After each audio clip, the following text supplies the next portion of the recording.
Well,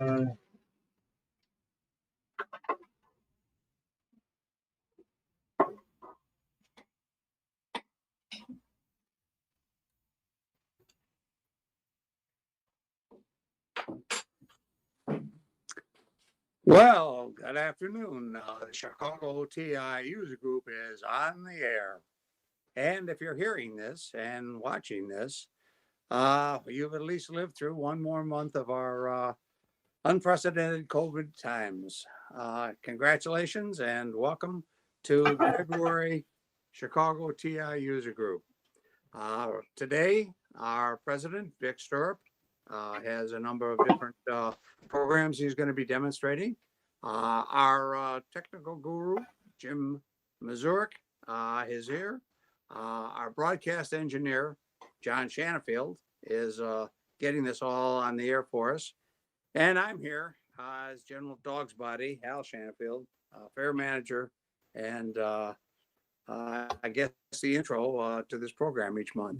We are bringing you this show from 4 different places today. We're bringing it from Elgin, from Lake Zurich, from Chicago, and from Evanston. And I think we've got a lot of interesting programs. So without further ado, I'm going to turn it over to Vic. Vic, what have you got for us this month?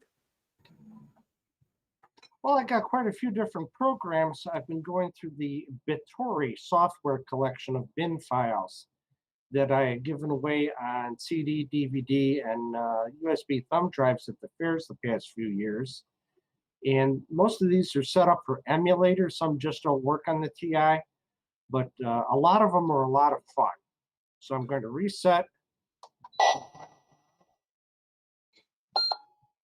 it. And we'll go into the Final Ground menu I have on my SD card.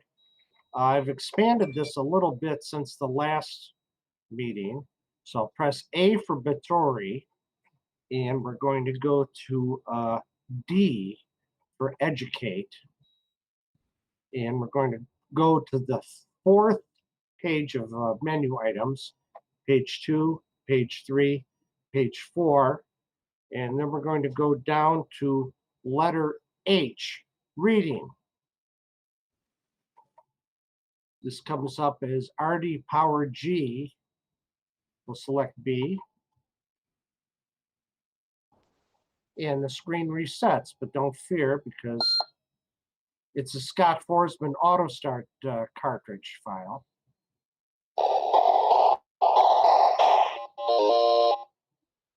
Reading power. So in this, to help educate children on how to read, the activities in this model will help you in using the dictionary, the encyclopedia, and the card catalog.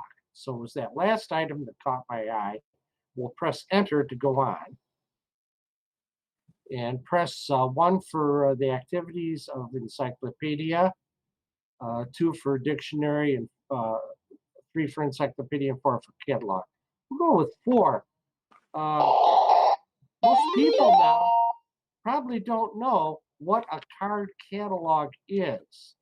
I remember seeing them being thrown out in the dumpster behind the library when they went over to them. Have you worked with a card catalog before? Anybody out there? Al, James, John? I just muted my mic. Yes, for years and years and years, it was great fun to go through the catalog, the card catalog at a library and discover books that I wouldn't ordinarily have found. Yeah. Yeah, I'm of the age where card catalogs are still regularly in existence, and the slow transition to putting information on microfiche had begun. Mm-hmm. At least here in the city of Chicago, public library system. Okay, so to educate people here, we'll assume they haven't worked with the card catalog before. I'll press N for no. Then it would be better for you to do the study it activity for card catalog before trying this activity. Oh, I didn't know we were actually doing the activities. Press 1 to study it. Okay, I guess 1, we have to study all 3 of them.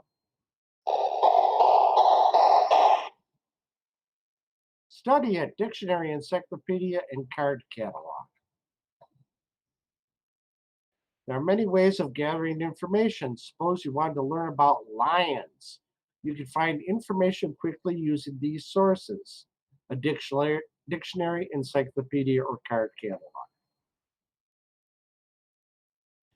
Which would you like to learn more about? Use the space bar and enter or back.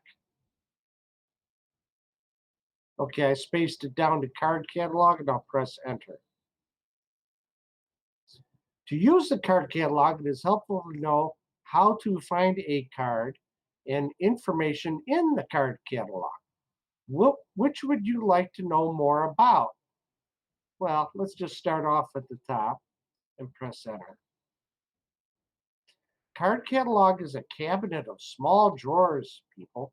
Each drawer is full of file cards. Each card has information about a book in the library. The cards are alphabetized by subject, author, and title. Yeah, it's what I remember our card catalog looking like. It was a big box about 3 or 4 feet wide, 2 feet high, and maybe a foot and a half deep on a stand on a tabletop. The labels on each file drawer in the card catalog show the first letter of the entries in that drawer.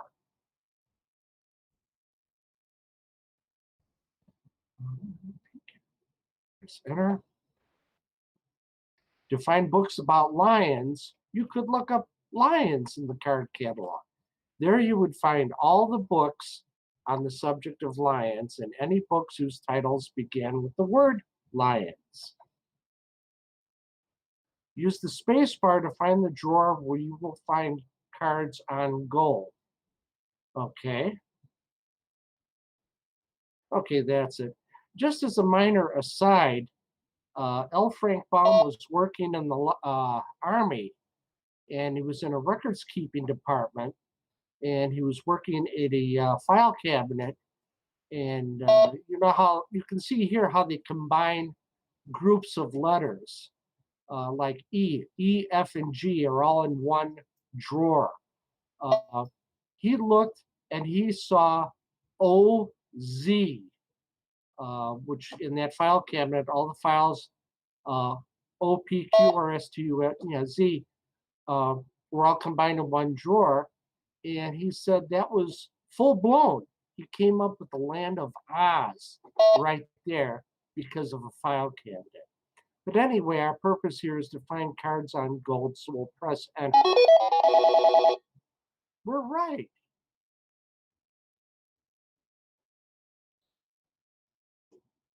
To use the card catalog, it is helpful to know how to find a card information in the card catalog. Okay, so we found a card.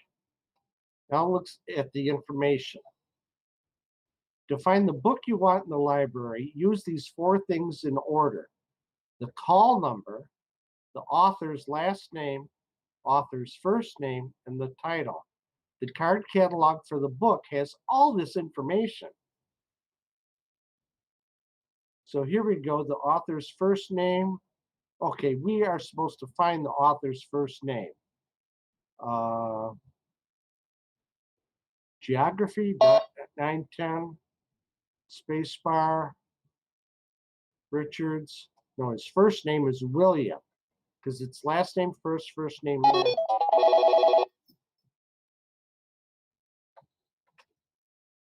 We got a little reward sound there. Okay, what would you like to know more about? Okay, well, that was it. So back. And okay, we've learned about that, the card catalog here. Let's try another activity. So 4, we'll actually use a card catalog.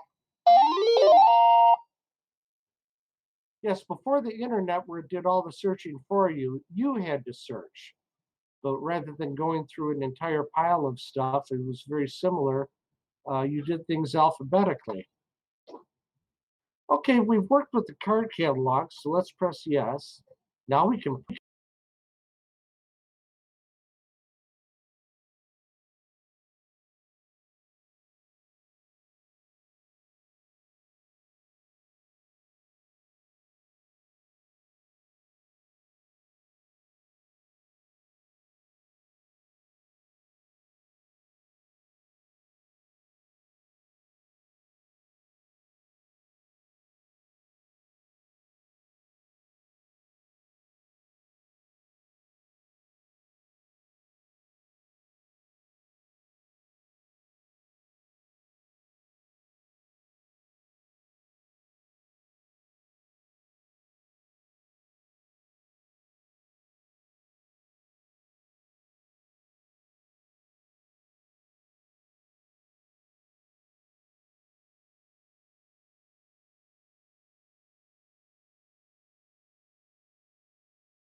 So anyway, here you can see there's three options for the Plato coursework cartridge. I'm going to press B,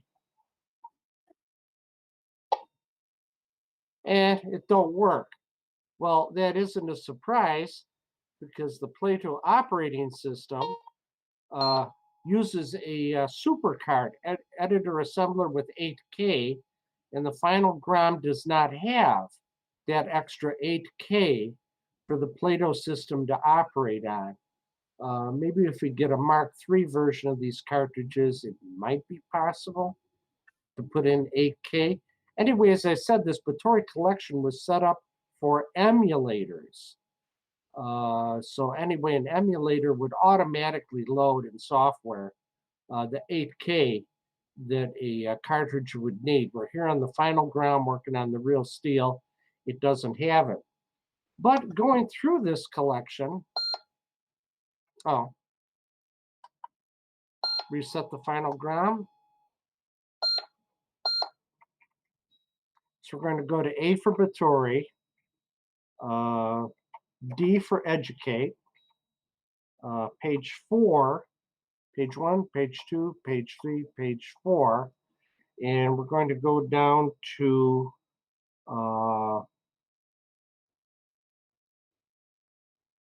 option B that says Plato M.1. Okay, so this says Plato makes a sentence. Well, actually, card conversion by Tercy, this works. This is a Plato type program that was cracked in 1987 by Merlin of PIMPS, and it's Make a Sentence, adapted by Paul L. Healy. So press enter, and we're going to make a sentence. So, okay, this is another educational program. Type a letter to choose your skill level. Let's start at the top and go with A. So to make a sentence, type a letter to choose desired option. A, locate the words with pictures. B, locate the words without pictures. C, type the words with pictures. D, type the words without pictures. Let's press function and 7, aid for help. And here's the sentence patterns allowed. S for subject, O for object, P for preposition, VS, verb single, VP, verb plural, parenthesis, word optional. ABC equals skill level. A, the S's and V's, A, the S's and V's and the O. And so, okay, I'm not going to read all this. So it tells you everything on what you need to know of what you're getting into. So we're going to go with A, locate a picture with words. Oh, now I like this. Turn off the alpha lock and try again, because the alpha lock can be pesky here. Okay, alpha lock off, press A. Okay, locate a sentence, make a sentence. Locate, write the words desired and the sentence with a period. So we have a the word the. Hey Vic, Robert in chat is asking if this will work on Flash ROM 99.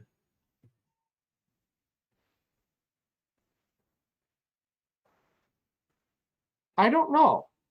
I know it works on Final GROM. I would believe not, that all these files have a Yeah, G. I guess if they require GROM, Yeah. then they're not going to work on the Flash ROM version. Yeah. Yeah, a word about what we're doing here. Let me move my console over a bit. I've got a Nano PEB here that also supplies 32K and the speech synthesizer. And so, So got a full probably boat. Final GROM, yes. Yeah. Flash ROM 99, no, probably. Yeah, I have a Final GROM 99. Yeah. They specifically did that so you wouldn't be confused with the Flash ROM No, I haven't looked it up. I don't have access to the original file names here. I can only assume that this needs a GROM to run. I can look it up. I can get back later. Yeah, I mean, you can always post it in the comments later.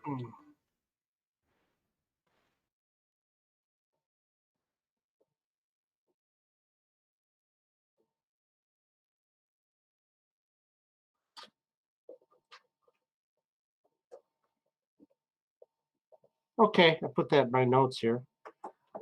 Yeah, so anyway, we're making the sentence so you can, we have the girl runs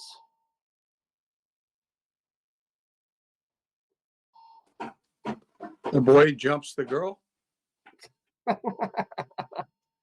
uh,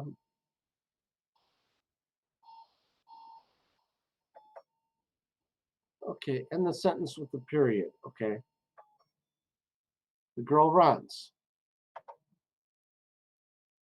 Okay, there she runs across the screen. And we'll go back, and then we'll have the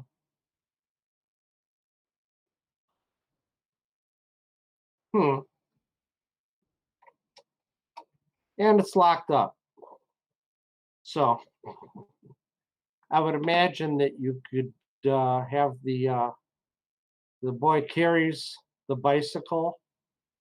The boy walks. I don't know how you go to the house or something like that. Yeah, so that's the Plato makes a sentence. The boy I only- carries the house. Yeah, I guess so.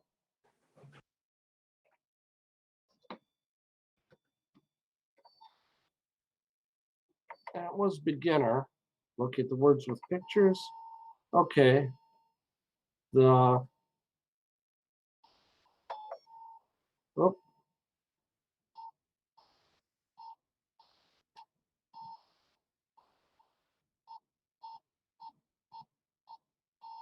there's no guarantee that these will work. Right.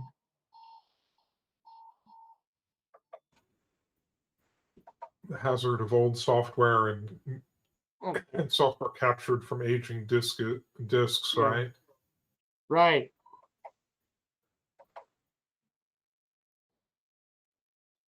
Okay. Occasionally you find it in a collection of stuff and you find out a couple of the programs or a couple of the discs don't work as expected. Okay. The joystick is locked again. It's not making it move. So apparently on this piece of software, you get one chance to do this, and then you got to quit the cartridge and start over again, which is easy enough to do, but apparently not how it's supposed to go. And here we go. The house walks. Ah, Are you making a Baba Yaga story here? that is a good reference. Apparently, the programmer had thought of all possible combinations of wise guys doing stuff here. Okay, we'll reset the final gram.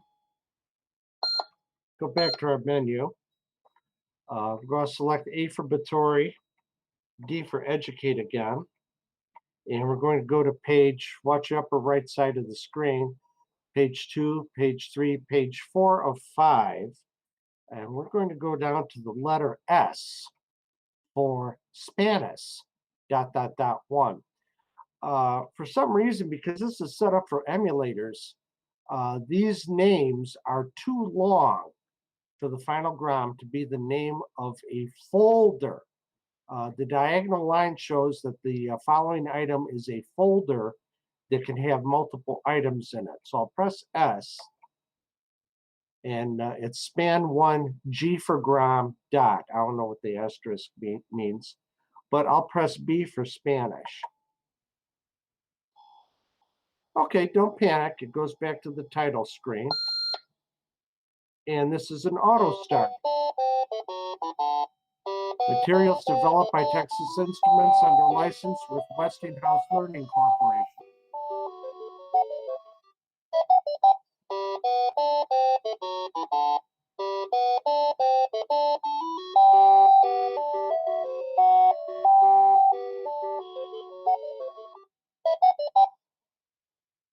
Okay. Cartridge 1. All right, that sort of implies there's more than one Learn Spanish cartridge in this DKM library.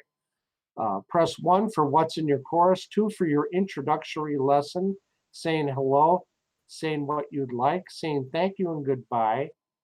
And option number 3, word games that include word chase and anagrams. We'll start with option number 1.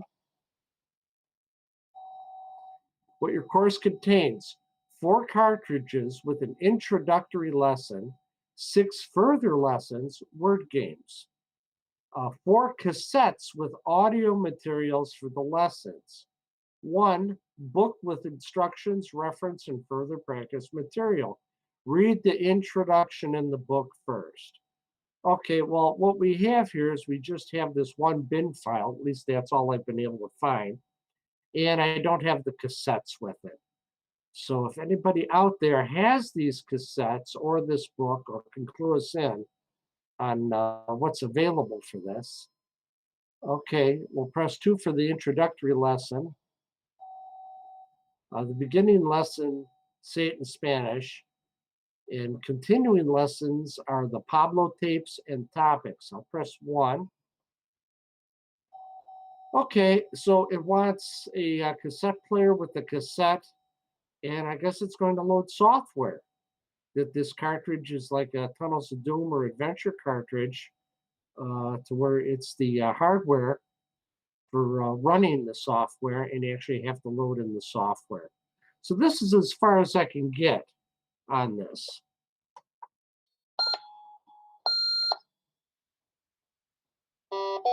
And that's the splash screen again.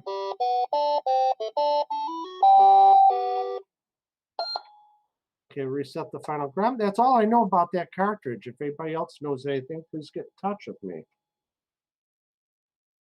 I don't know if they included French, Italian, German, or anything, or if this is the only one they actually got out the door. Okay, we got our final gram. We're going to go to A for Bittori Software Collection again. We're going to go to E for Games 1.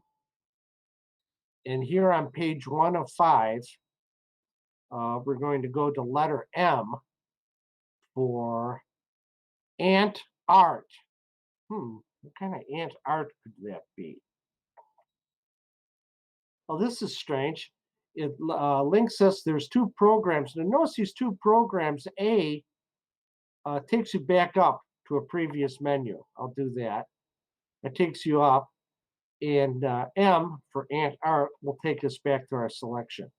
So B is editor assembler, but it's not editor, it's editor, T-E-R, and C for maximum. So if we press like B for editor assembler, we get the editor assembler screen. Okay, well, it might be a good editor assembler cartridge you could run, but I'll reset the console. Here's our color bar screen. Press any key. Oh, okay. So here we get 1 for TI Basic, 2 for Maximum, 3 for Editor Assembler, and 4 for Antarctic Adventure. Well, I can try pressing 4, but nothing happens. We just go back to the title screen. 3 takes us back to the Editor Assembler screen. And 2 for Maximum takes us to this screen. So again, my ignorance, I don't know what Maximum is or what it's trying to do. Gee, the Antarctic Adventure sounded intriguing there. I wonder what that was. Again, if anybody can get in touch with us, on what those are, or if this is an old copy and it's been released in another collection, please let us know. So reset the final GROM. And where were we? We were at the Antarctic Adventure. So I'll press go back to 1. We were at A for Batory, E for Games 1, M. We'll just try Maximem here by itself. And it goes right to this screen where it's looking for something on drive 1 and it can't find it. It comes up with an error code and takes you back to editor assembler. Reset the final GROM. So that's a mystery for me on what that is. We're going through stuff pretty quick here. There was one called Homebrew, Vic. I wonder what that one was. Where was that? Oh, that was on one of the screens as you went through them. It was one of the programs listed. I don't remember exactly which screen. It was in the last, as you were going through looking for Maximum. It was. Oh, okay. Well, here, I'll go back to that then. There it is, right there. It's down. I can't see the letter. Oh, it's under Homebrew. X. It says hi, just before MBX, Yeah. and you just passed it.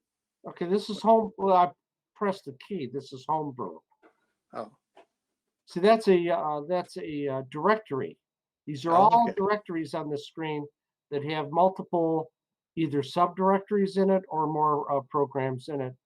okay. John, can you move that top row? Can you move Helen to the bottom row or something like that? So we got 2 images across the top and 3 across the bottom. That way, Hal, on the Zoom meeting, he can see. Let me check on the other screen, and I'll see what everybody Yeah. at home is seeing instead of what I'm Yeah. seeing. Yeah. Okay.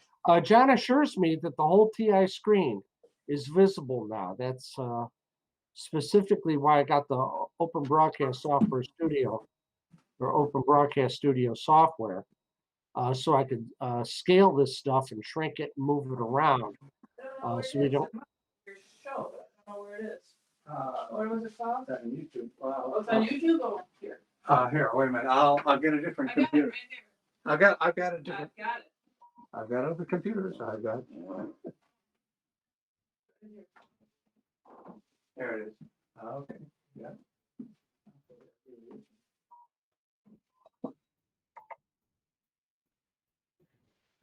I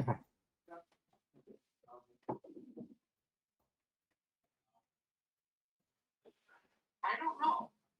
I know it works on Final GROM. I would believe not that all these files have to go. That's if they require ROM. Yeah. Then they're not going to work on the flash or on the. Yeah. Yeah, we're doing here. Let me move my console over a bit. I've got. Oh, that sounds like you've got it. Yeah, I don't know how long, much of a delay there is in YouTube in getting this show on the road. Going back to Batory, we'll press A for Batory and E for Games. And on page 1 of 5, we're going to select the letter Q for asteroid. And item B is asteroids. And use joystick number 2. Now this is nice. If every game always used joystick number 1, you'd wear it out, and your number 2 joystick would be like new. So about a third of the games I've tried, they specify either pick joystick 1 or 2, or they say, yeah, use joystick 2. So use joystick number 2, left and right to rotate, up to move forward, move down. Hyperspace is dangerous. If you played asteroids, you know that hyperspace takes you out of normal space and you will rematerialize anywhere on the playing field and possibly be in danger. This program may be freely distributed by nonprofit user groups. It may not be distributed by any commercial organization. If you enjoy this program, please send a donation to the author. Help make fairware work. Comments appreciated. Questions answered. J. Peter Hoddy, 12 Paul Revere Road, Lexington, Massachusetts, 02173. Copyright 1986, J. Peter Hoddy. Okay, I'll try pressing the enter button. Nothing. Spacebar. Okay, so this looks like our old friend. Postcards every time we feature their programs, if they include an address. Well, yeah, I guess we can all send postcards and see if we can get a response here.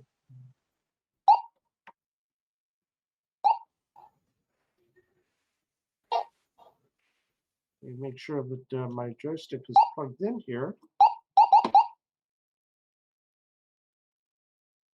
Okay, I'm not getting any response on joystick 1. Let's try joystick 2.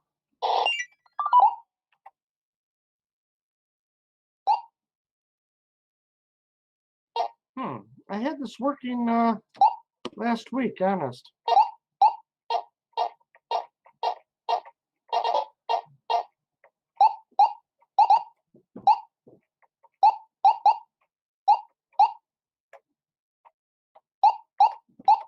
I'm disappointed because specifically I wanted to show this.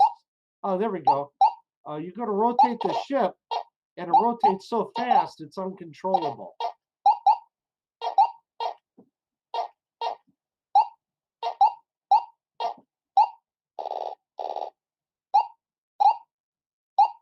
Okay, so you're in a closed universe. You can move.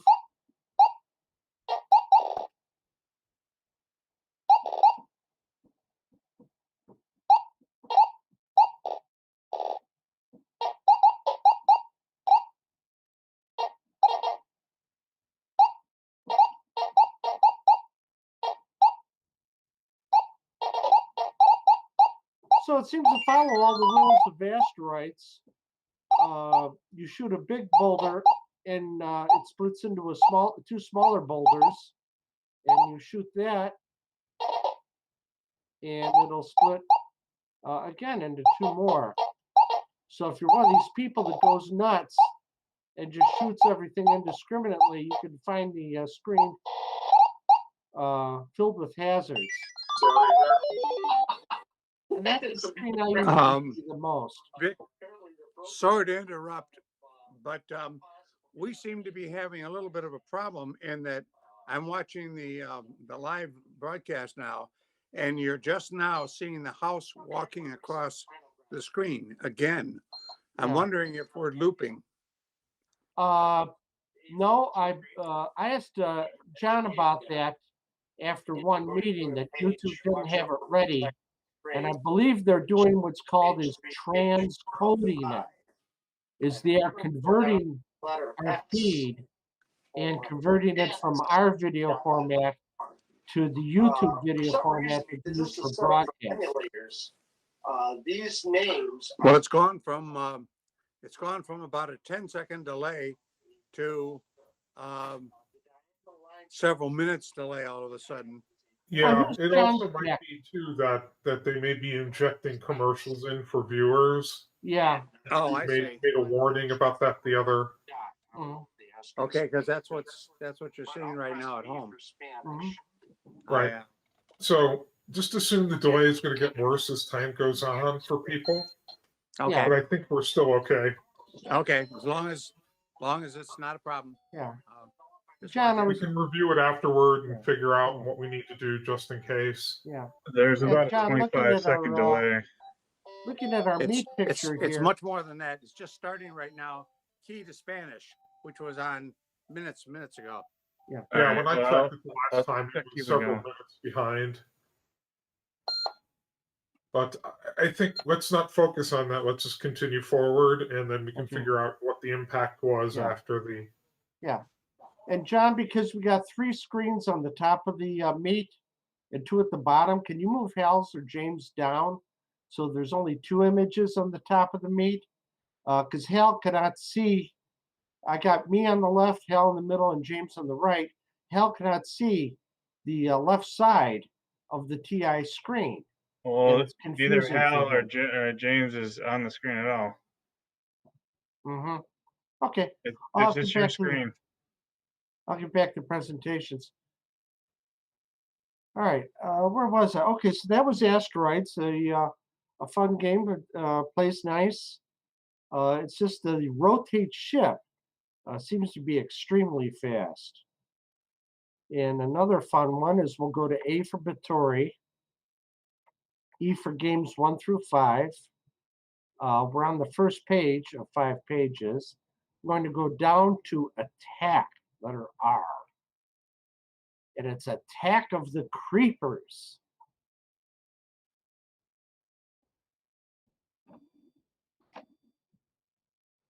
Okay, Attack of the Creepers, version 1.5 for the TI-994A, programmed by I&J Howell.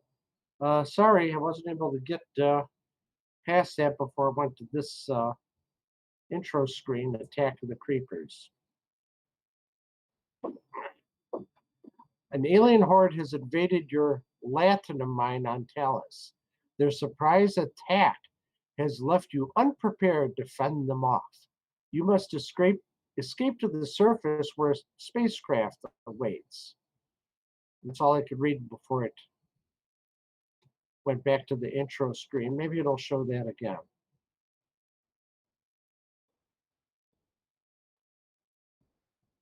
Use joystick 1, press any key to begin. Okay. Press joystick 1, press the any key. Select difficulty level. I'm going to go with novice. Okay, so here's your startup screen. You've got what looks like a typical maze. That's my on-screen character who's waving at us. You'll notice how he changed his posture from an attitude of being prepared to run to where he's got his legs crossed, his hand on his hip, and his one arm is waving at us like, hey, down here anytime. I can imagine that we have to run across the playing field there, climb the ladder, and jump over these green blobs that I'll imagine are creepers. And yeah, there's no weapons here or anything. So,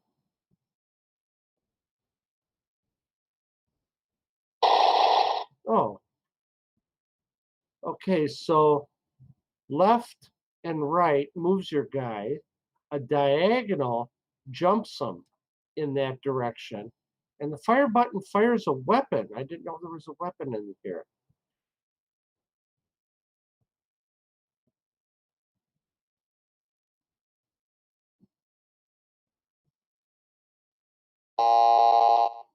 Oh, okay. Wonder how many zaps we got.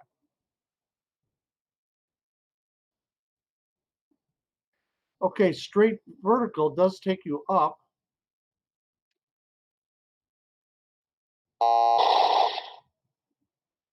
Now this looks tough, because I don't know how I'm going to jump up there.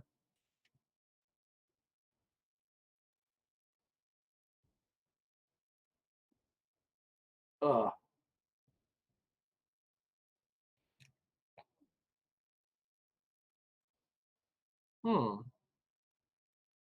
I don't know how I can get up to this next level.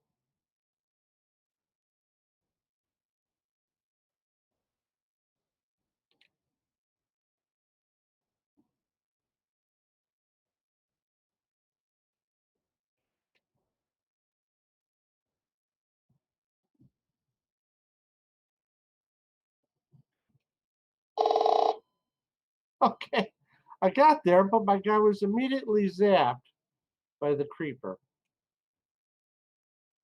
So I can just walk across here, stop under the ladder, move up, point him left,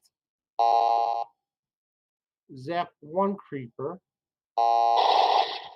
zap 2 creepers.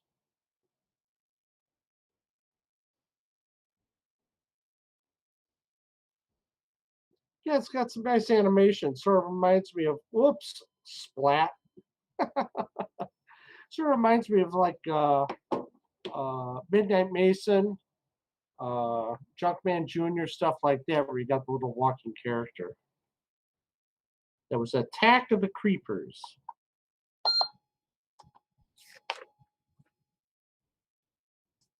All right, the next one is a few years ago. Hell, was it 3 years ago, 4 years ago? We had a meeting at the library, and John Phillips himself showed up unannounced. The screens as you went through them. Yep. One of the programs. And he talked about his programming time at TI, what programs he worked on. And of course, I didn't have a single program that he did to run at that time. And ever since then, I found a whole bunch of other stuff. You just passed it. Okay, this is home. Okay, there. All right. So we got, let's see now.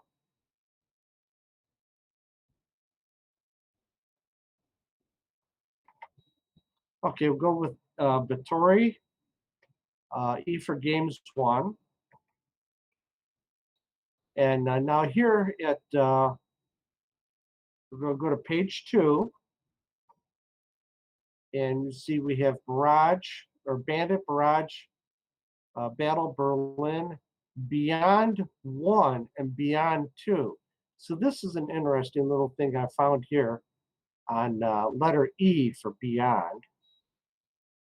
Is we have BO and Beyond Parsec. So I'll go with the BO first. Here it is, Beyond Parsec, the title screen. He explained that this was the first game they had.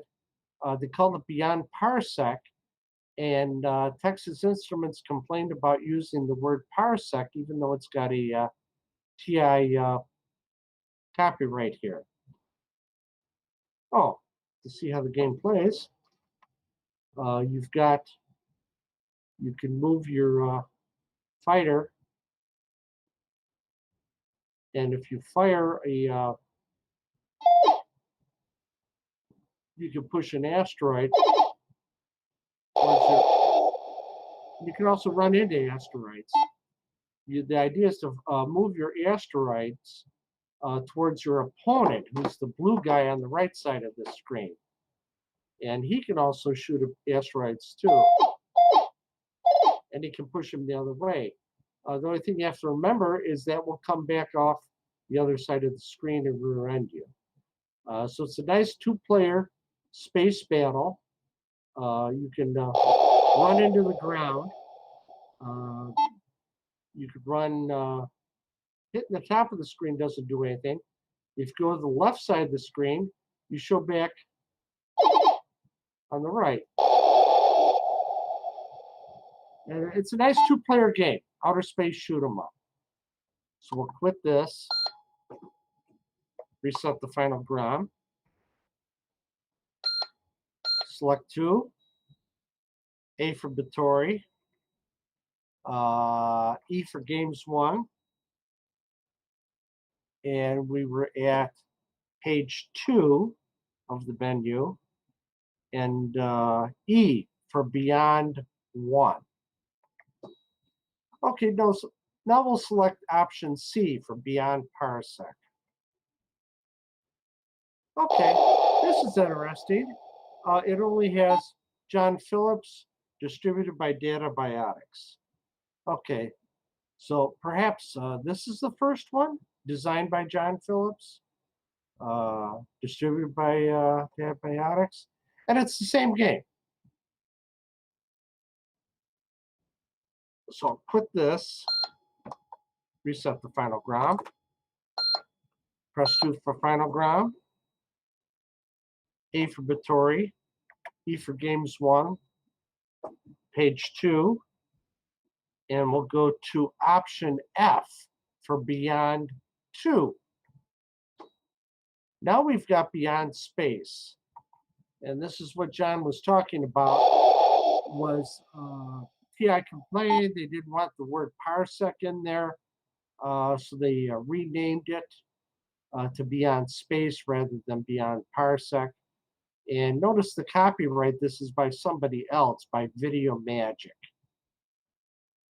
And again, it's the same game.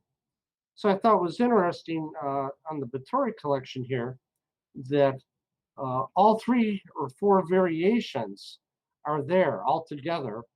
And you can just go from 1 to 1, and I could actually trace the history of what he talked about at that meeting. A lot of stuff said, he said that he worked on it. He didn't do the original programming, but he polished up a lot of programs for other people.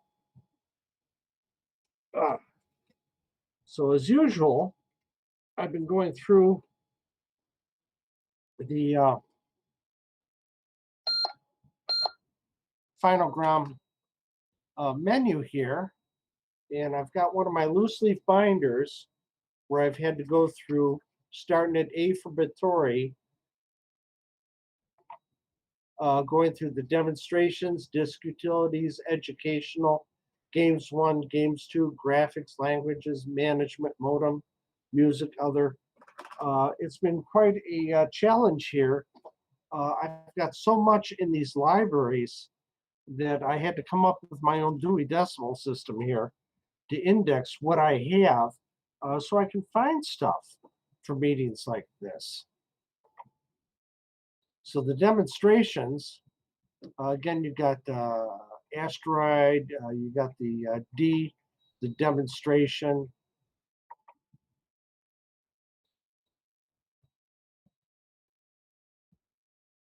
And like I said, some of these things don't work. They must be set up for an emulator or they're corrupted.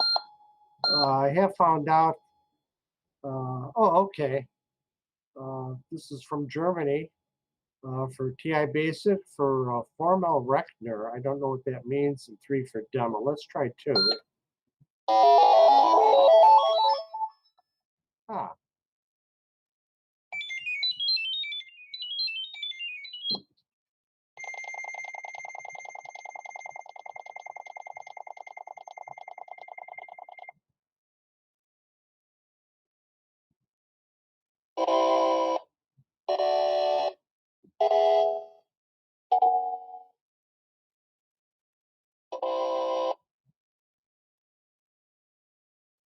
Can you translate this, Hal?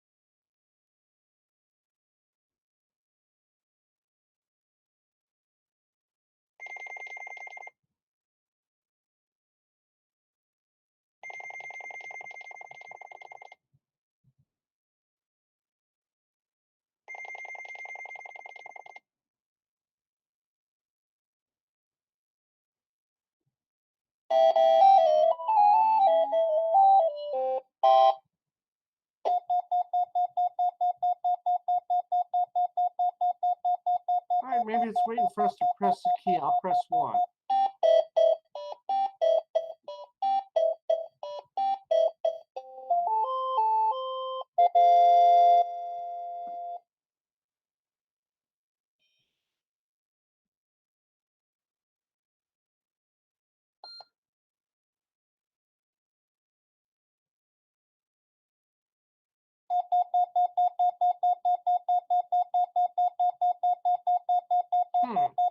I'll press 1 again. Oh, okay. You have to pick the proper number. Okay, so that's a 3 at church.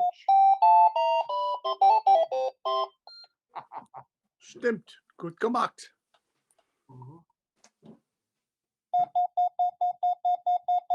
And that's a car.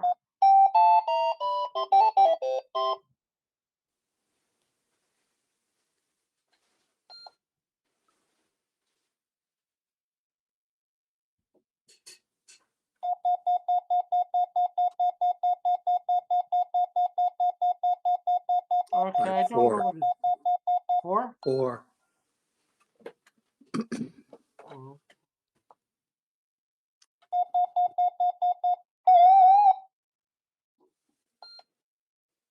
This isn't working.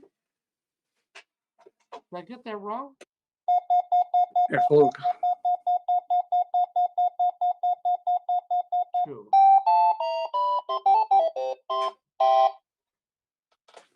Yes, you're learning a lot of English now. That's very good. Good gemacht.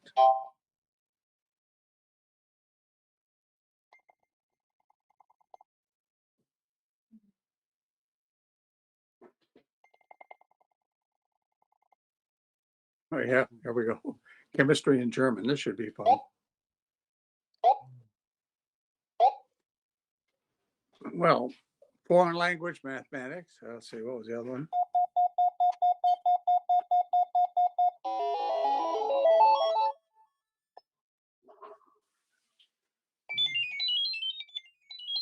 I don't know, we just reset it or?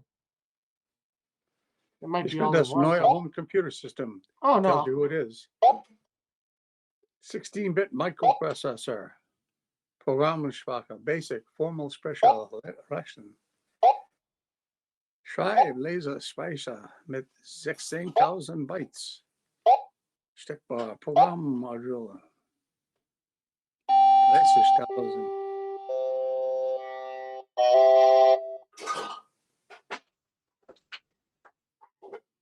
Sprachmodell.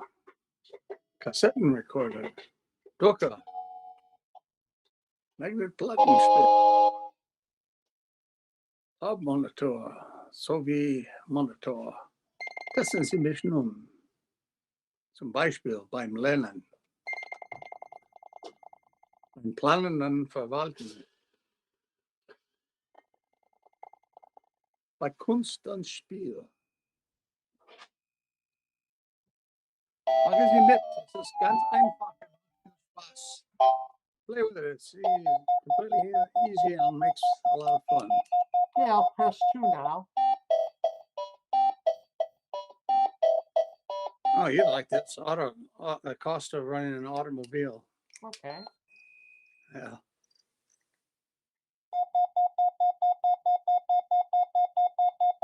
Tells you what your car was worth. And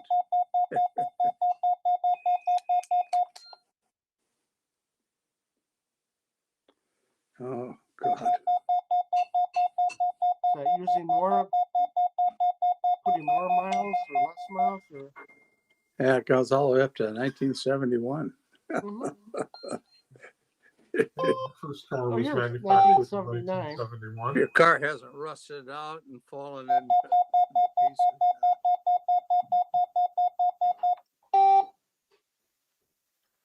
Oh, my God.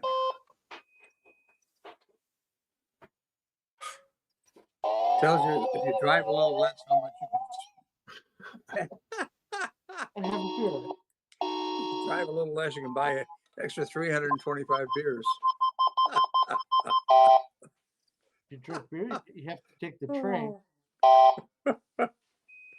Yeah, you have to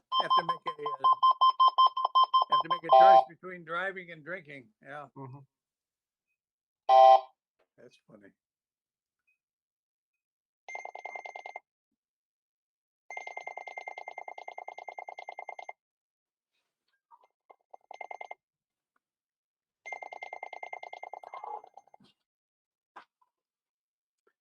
Tells you all the wonderful things you can do.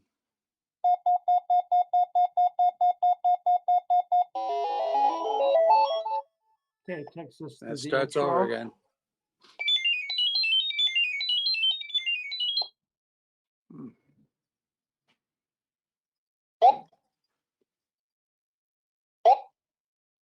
It's restarted. Yeah, were there any other options besides this? I think, wasn't there a third one?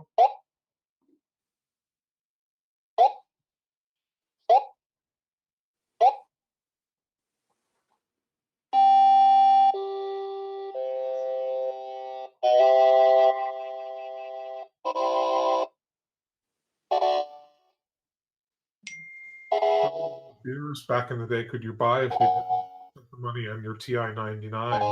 Yeah. And It shows the, incredible amount of money in those days to spend.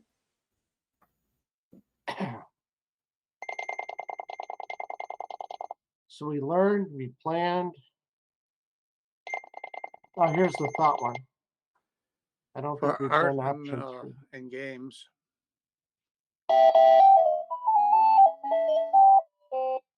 Exhibit, take part, and it's completely easy and makes a here lot we of go. fun. Option 3.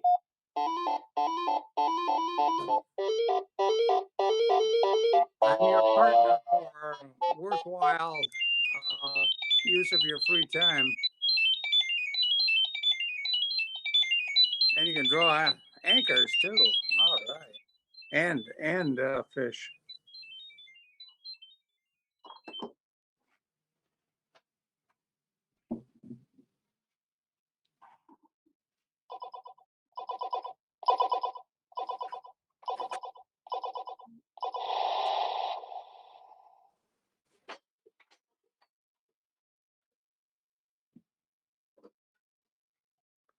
Interesting that it's a 99.4 rather than the 4A that they're selling here.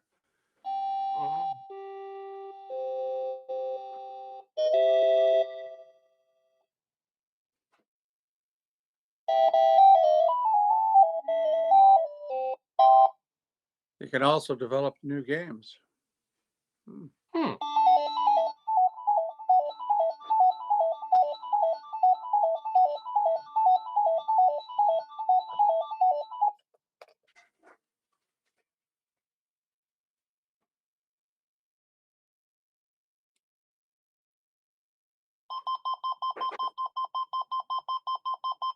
Yeah, I just found this one interesting that it's a, we've all seen the TI demonstration cartridge one a million times. And this is a specific for the German market. Yeah. This was cutting edge stuff 40 years ago. And absolutely fascinating. I mean, if you can think back 40 years, how fascinated we were by it.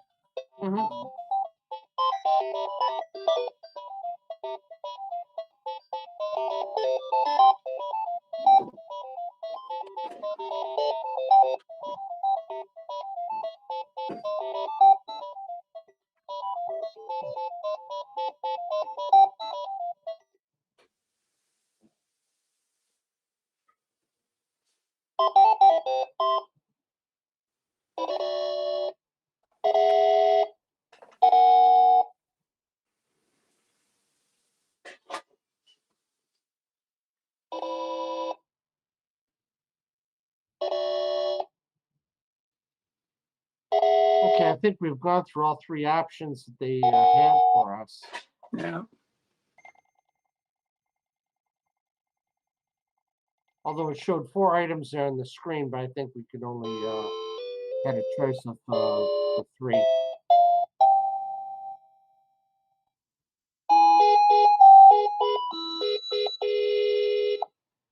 Yeah, I like where they get the 2001 Space Odyssey theme in there. Says thanks for paying attention.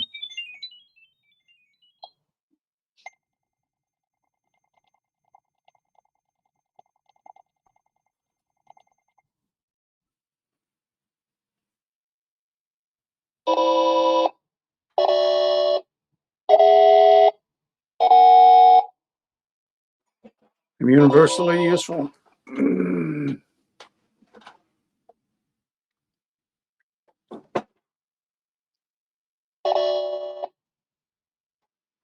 Yeah.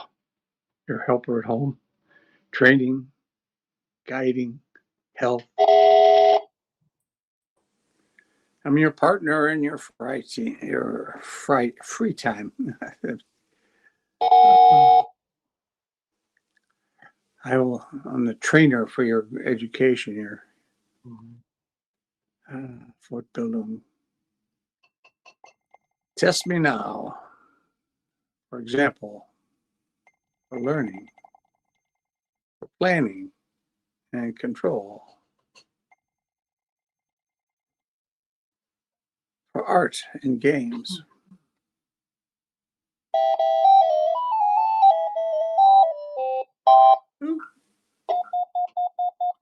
Yeah, okay, this is our option screen. We only have Yeah, these are your options. You can global choose 1, 2, triage. or 3. Okay, we've gone through them all.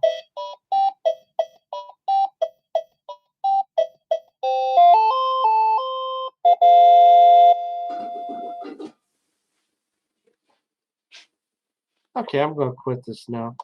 Good idea. Yeah, I thought. Oh, wait, what happened to my screen here? Press any key to begin is now in German.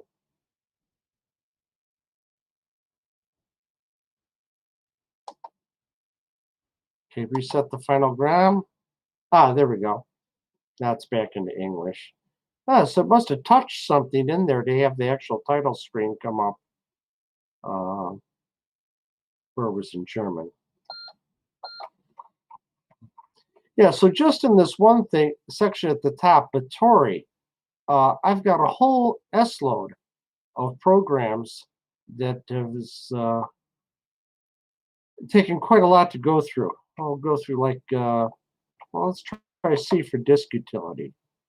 All right, again, this is difficult. This is why I asked some people in the TI community how I can re-edit these bin files that have other programs inside them to actually say what it is rather than these real cryptic names. So I'll select item B, 5 disk U ... 1. Okay, it's disk manager 1000 and it's disk 8. So if I could actually take these two bin files and move them out of the subdirectory and put them up in the main directory, then I can understand what they are. Notice how it's direct. B takes you right to DM1000. C takes you to disk 8. So if I press A, it takes us up a level. And then we can press C, GM disk assembler. So a lot of these are stuck in a directory, and I don't really know why. Disk catalog utility. Oh, by Richard A. Green. Okay, what this is, I think I recognize it, is you put a whole bunch of physical floppy disks in drive 1, and it will catalog them, and I think save the catalog on another drive. This is as far as I want to go with my final ground, because I don't want to step on any of the disks I have with the other files. Yeah. Reset the final ground. So Batori, C for disk utility. So what was that? We were on letter what? C? No, D, disk catalog. E, disk copy utility. Okay. F, disk manager 1000. Okay. So here's our old friend, DM1000. Sure you've all used that recover file routine.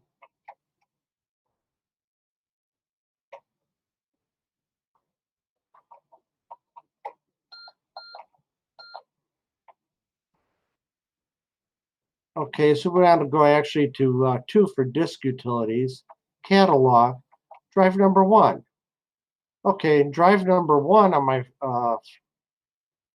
Nano PB, I have Tiger Cub disk number 720, which looks like it has music on it. The anniversary song, Classical Gas, a load program, a program that loads anniversary, Phantom of the Opera, a whole bunch of different stuff here.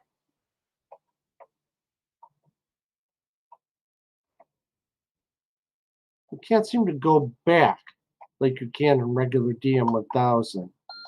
Probably because it's an older program. But here on the main title screen, Miscellaneous Utilities, you can protect an entire disk or remove the protection, write protection from it. Yeah, it's always nice to write protect disks so you don't step on them. Remove XB protection. Yeah, sometimes you get a program and you just want to list what the program is because it keeps automatically trying to load from drive 1, and you'd like to tell it, hey, how about loading from drive 2 or drive 3? And you can juggle your disk copy stuff. I'll quit this. So going back to Bittori, going back to C for disk utilities. Where were we at? G. We're at F. Let's go to G. Disk Manager 1000 graham cracker.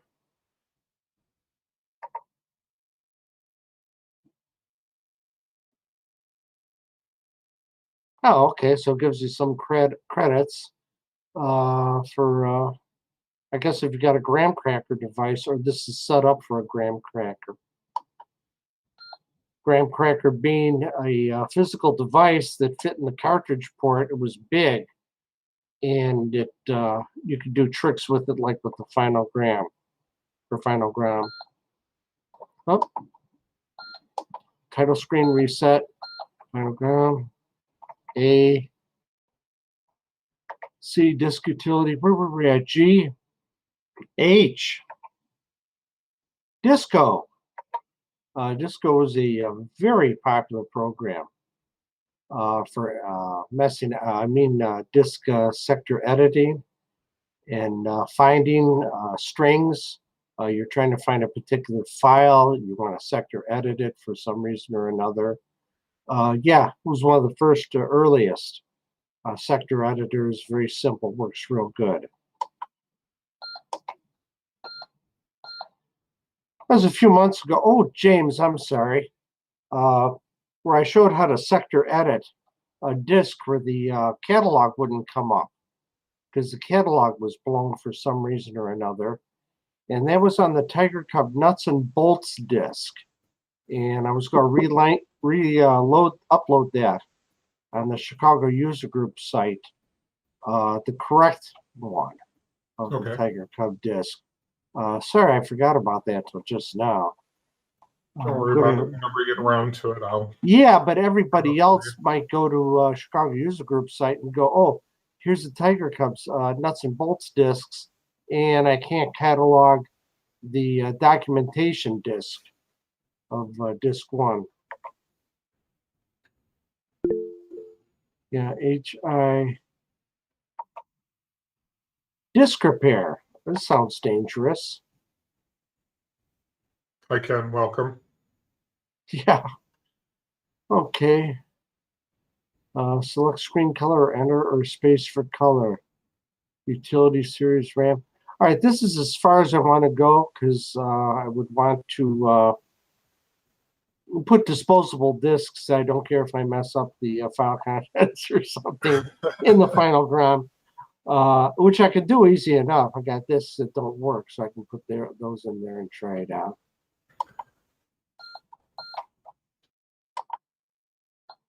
Reset the final gram. So you can see here again in just Bittori under C for disk utilities, I've got 2 pages of fast copy. Max RLE is a picture viewer. That's not really a disk utility as such. The Q99, their option R. Quality Soft 99 made some great discs. They're quick copier too. I think it was like a 2-pass copier. It used the internal 32K to store the disk contents. So if you only had one single-sided drive, you could copy like one double-sided drive. You could copy a disk in like only 2 passes because it would actually stuff that into memory and then return it. I mean, the 32K memory to where other disks. Yeah, Always a other handy feature for disk copy utilities. mm-hmm. Yeah, Use as rather much RAM. the TI disk copier utility on the cartridge could only do like 8K at a time. So you're always remove master disk, put in copy disk, and it would write, and it was slow. Okay, remove copy disk, put in master disk. And you could go back and forth like 10 times trying to copy a simple disk. So that was Quick Copier C, Quick Copier DM99. One option the Quality Soft 99 had, and this doesn't seem like it's working.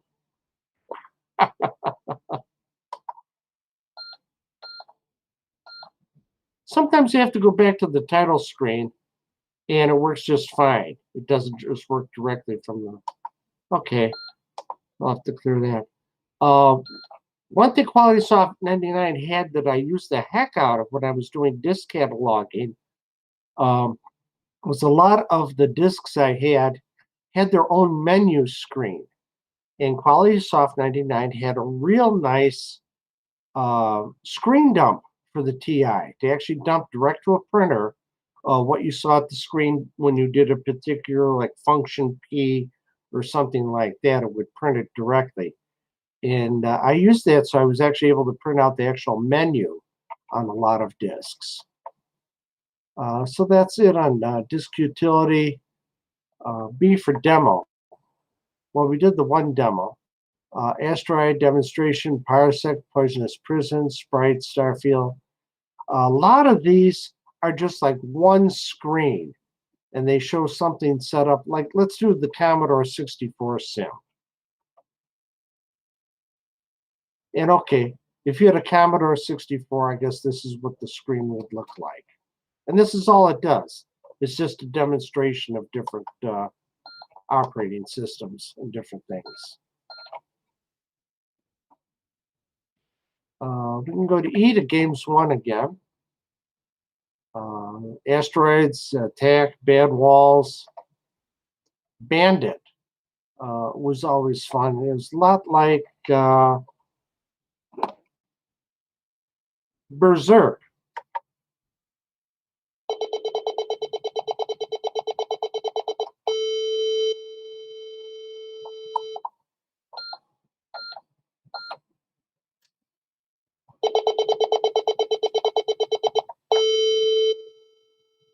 Okay, that's wild. This is showing me like an 80-column screen where it's 4 screens on one. That's definitely not how it's supposed to work. Let me just shut the computer down and turn it back on.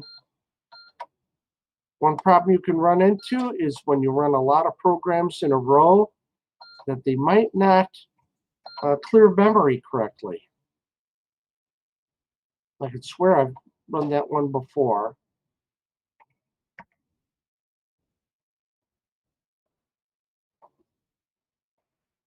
Let's try it again.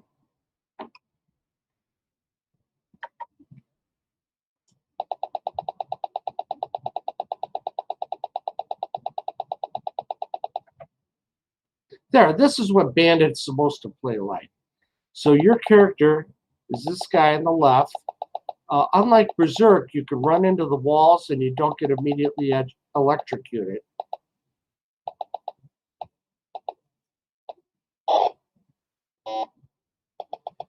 And the robots, they try to touch you, and if they do, they zap you.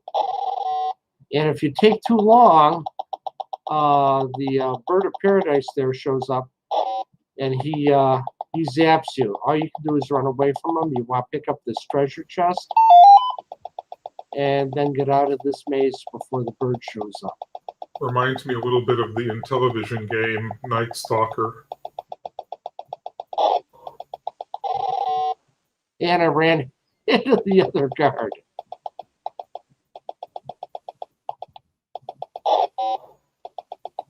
And if you run out without collecting the treasure,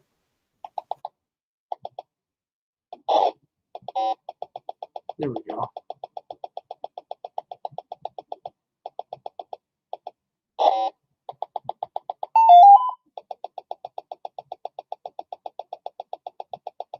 And like Berserk, they don't like it if you run out the entrance you came in without picking up the treasure.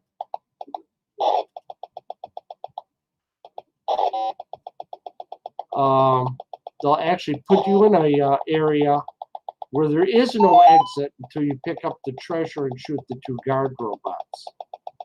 Yeah, so this is nice. Bandit's a nice implementation of Berserk. So I think in Berserk you have electrified walls.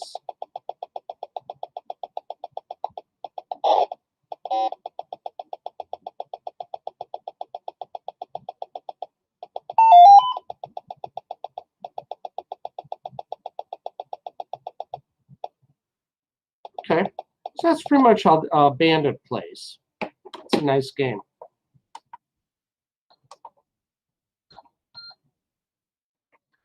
And this is just in letter A. You know, there's got to be hundreds of things in here. That's games 1. Let's look at what these are. 4A Flyer. Well, we did 4A Flyer last year on our collection of flight simulator games. B is 5-card draw. D is 9900 Breakthrough. This is one you'd like, Hal. Use the supported software by Clint Pulley.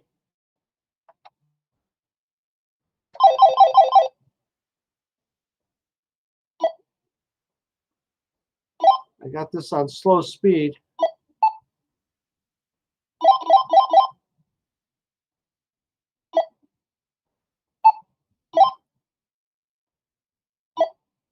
Now, some of these breakthrough games, if you hit the edge of the paddle, it will bounce it back in the direction it was going in. This one only seems to ever, there it goes. I got it to bounce it backwards.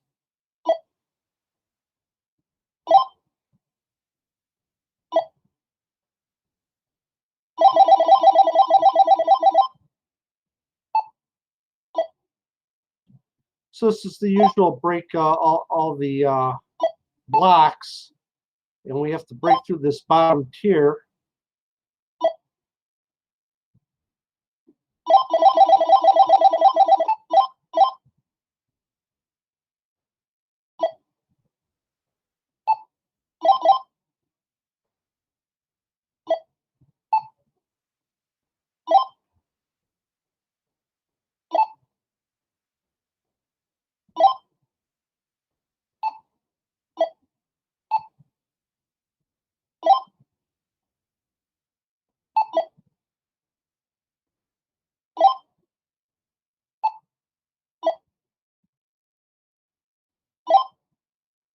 Well, it's taking forever for me to break through these bottom rows of blocks. The idea is to try to punch a hole and have it bounce back and forth and do most of the work for you on getting rid of those top rows.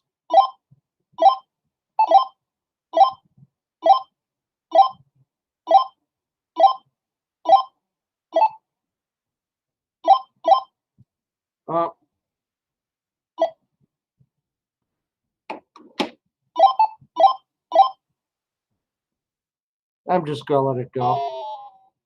Okay. A good example of a breakthrough game.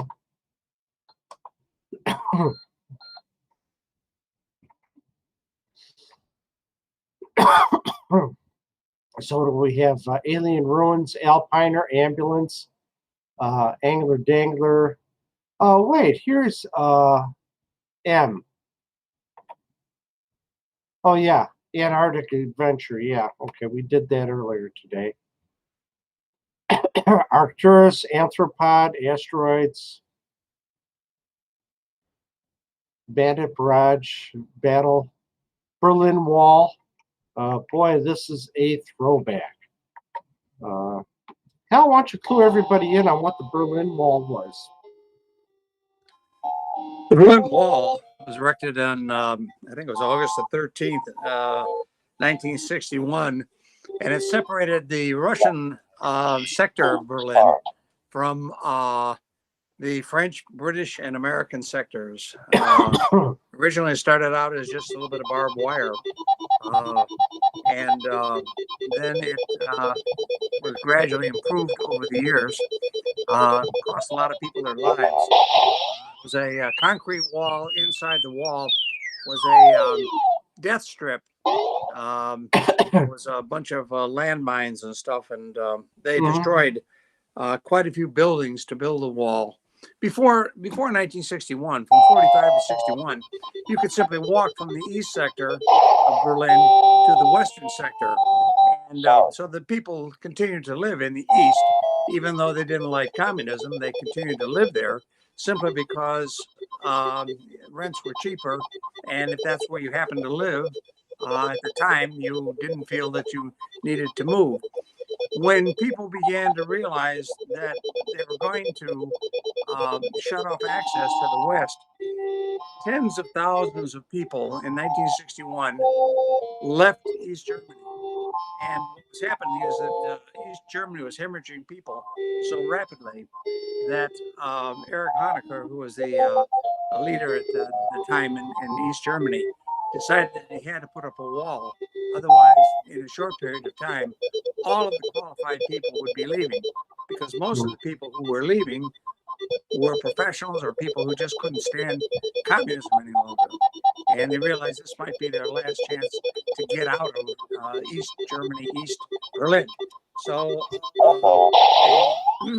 they put the wall up at the in the darkness on the 13th of August, and the Americans immediately responded. So did the British and the French, bringing their tanks up to the wall. But they were ordered, excuse me, they were ordered not to initiate contact with the East Germans, not to start World War III. But if the East Germans or the Russians began shooting, they were to return fire. It made it look as if we weren't doing anything, but it was a standoff. I mean, they had gotten the jump on us, and so at any rate, for the next next 40 years or so, almost 40 years, 30 odd years, the wall sealed off the east from the west. They had already built a separation zone along the east German, West German border. You were not allowed to transit that without going through customs and everything else. And the East Germans and all the people in the Soviet controlled areas were not allowed to go to the West anyway. So yeah.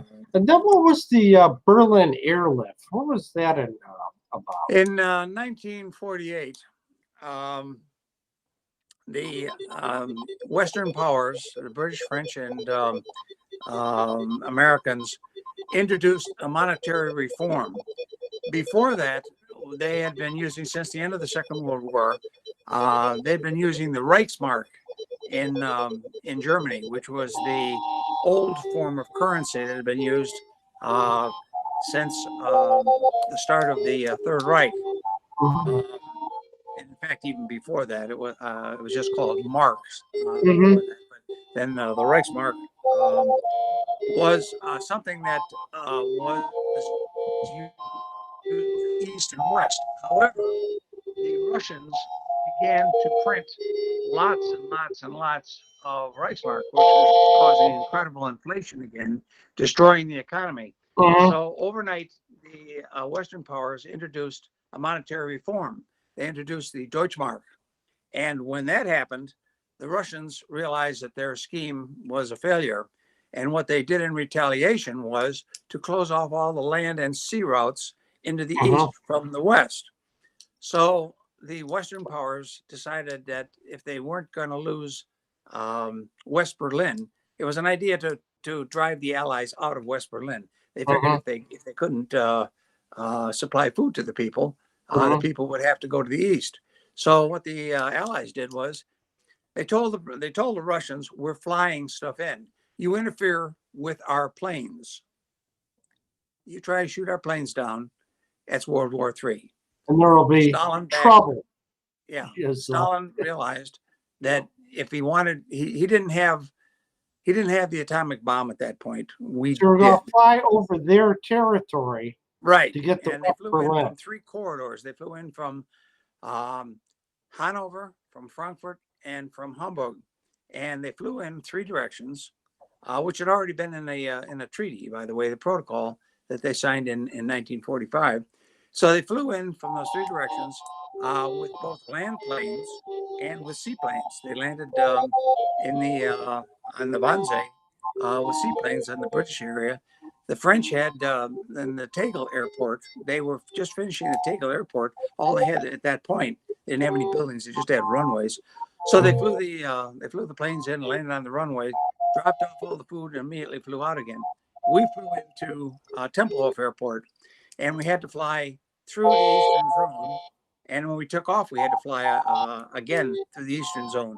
We landed 1 plane every 60 seconds for almost 2 years until 1949. Even after the blockade was lifted, because we thought that the Russians were going to start it again. So for a couple of months after the blockade was lifted in 49, they still continued to fly in. And there was a guy by the name of Gail Halverson, who was a pilot. And he saw these kids standing in the ruins of Berlin and were waving at the planes as they flew by, because they knew that the planes were bringing them food and coal and everything that they needed to keep the western part of the city alive. So he began to take little pieces of candy, and he fashioned little parachutes, and he would drop them from his plane as he flew over. He became known as the Candy Bomber. And years later, he was the commander of Tempelhof Airport, which was the Air Force base. And his plane is still kept in Berlin at the American Museum, the Museum of the blockade and American occupation of Berlin. And it's part of the museum. And interestingly enough, Gail Halverson is 100 years old now.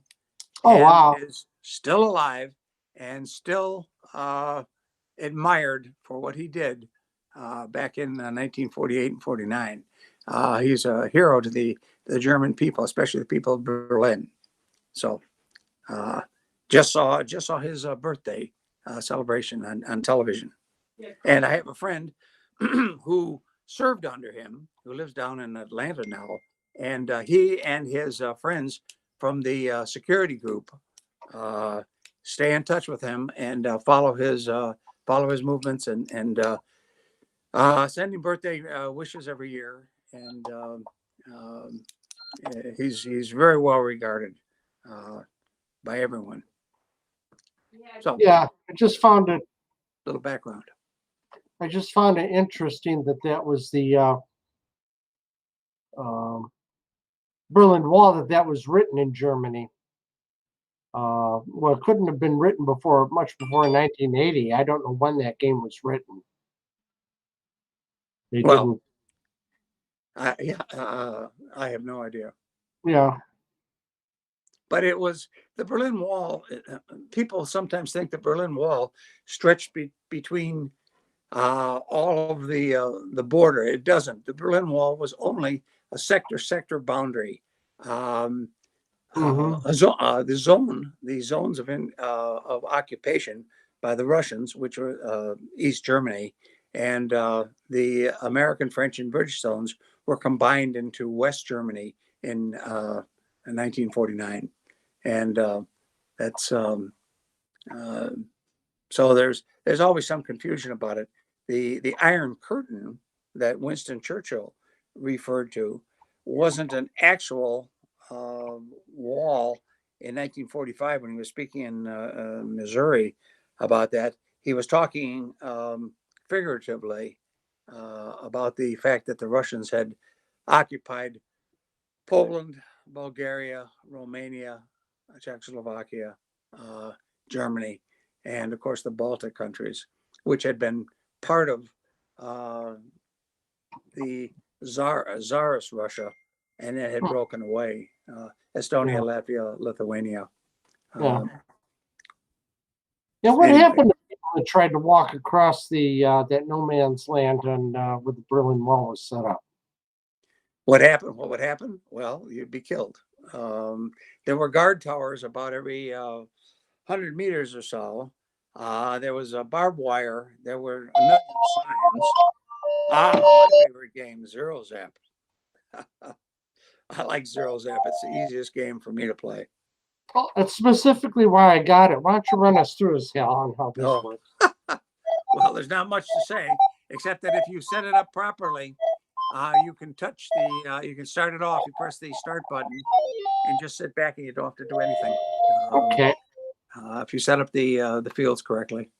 Okay, so 1 player, 2 player, move the arrow, start arrow, left and right, I guess the S and D keys, shoot the arrow with the E key, and invert the field with the I key. Okay, so press 1.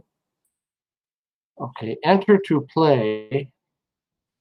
The only thing you can do is to move the starter arrow, and that's it. And then you shoot the arrow, and if you shoot it up between the blocks, it plays itself. It's a wonderful game. Yeah, oh, there it goes. Okay, alpha lock down using the S and D keys. I'll press the E key. I read a amateur sport aviation magazine a long time ago, and there was a East German by the name of Victor Dimitri, and he was an aeronautics engineer, and he was very well trusted by the party, and so they let him have one of the apartments that was close to the Berlin Wall because they had a hierarchy. People they didn't trust couldn't get apartments near the wall because people would try to escape. And Victor Dimitri, his claim to fame is ever since a kid, he wanted to escape. So he studied aeronautics and he did dangerous experiments out in the country, trying out different airplane wings and motors and stuff like that. And he made literally one of these airplanes you could fit in a car. And his plan was one night he had timed down the guards and everything. He was going to go out in the street, assemble this aircraft. I mean, it had ridiculously tiny wings. I'll get back to those in a minute. And like a Trabant engine. And it could fly like 3 blocks. So the idea was he could set up 2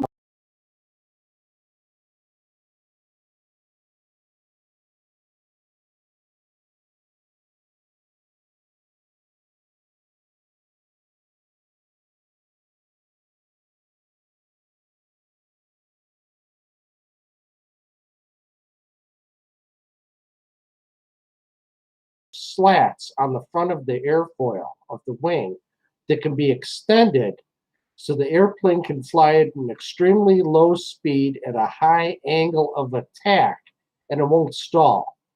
And it's got 3 sets of flaps on the trailing end for the same reason. So this whole airfoil on the F-18, it can be all together for high-speed flight, but for low-speed flight, they extend the front slats, they extend the back flaps, and it has a remarkable amount of lift at low speed without stalling. Well, since Victor Dimitri was an aeronautical engineer, he built that into his airplane. They weren't adjustable, they were fixed because the thing would only fly at a certain speed. It was very slow speed, but it would have enough lift to lift them up. And doggone it, he was all set to go. And a week before his planned flight, like the timing of when the guards and the police patrolled and such, the Berlin Wall fell. Well, there was a family that actually, a man, a wife, and I think one of the children, who constructed a hang glider, and they took it up over a period of some weeks and assembled it on the roof of a building about 3 blocks away, and jumped off the building with this thing and glided over the wall. And there were people who crashed through the wall on cars that were armored. There were people who tried to pole vault over the wall, and some of them actually made it. For the most part, I saw a. I didn't see it actually, but I saw pictures of a guard jumping over the wall, got right to the edge of the opening at Checkpoint Charlie, and simply walked through. And as he backed through, he turned around. He was carrying his rifle, and a couple of guys came out to shoot at him. He knew that the border was 10 feet beyond the wall, so he knew he had to get to that border. But he held his rifle on them, and he knew that if they shot at him, he was going to shoot back. And so they just let him walk in, and he immediately handed his rifle to a Berlin policeman and saluted, and they took him away to what was called J-Rock, which was the Joint Refugee Operations Center. I had a friend that worked there, the guy that I sailed with, and who, by the way, was the fellow that played more games. He had a collection of about 100 games in Berlin, and he would challenge anybody to play any game, anytime. And he's a mathematics professor at the University of Maryland now. Oh, wow. Dropped out of the Coast Guard Academy, joined the Army. Long Yeah, story. I see what you mean about this game. Yeah, it's wonderful. Yeah, you get started. Yeah, it's like finding that elusive starting spot, Yep. and it just plays by itself for the longest time. And you can set it up. You can configure the different blocks there so that if you do it just right, you can have the thing go for half an hour. Yeah, I'm pressing the I key for the instruction called invert. So here's this screen. Press I, then you get this screen, then you get this screen again. Yeah, you want to. There's I've forgotten how you do it. I haven't played in a while, obviously, but if you hit a 0, of course, it ends your turn. But we used to play.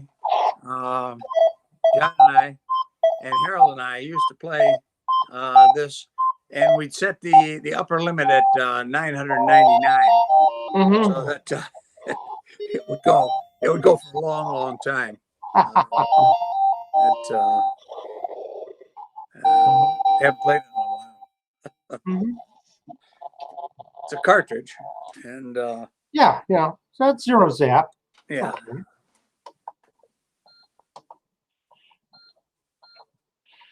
Okay. Well, then, well, we got the F-18. As you might notice, we got a real nice sharp screen. I'm using the F-18.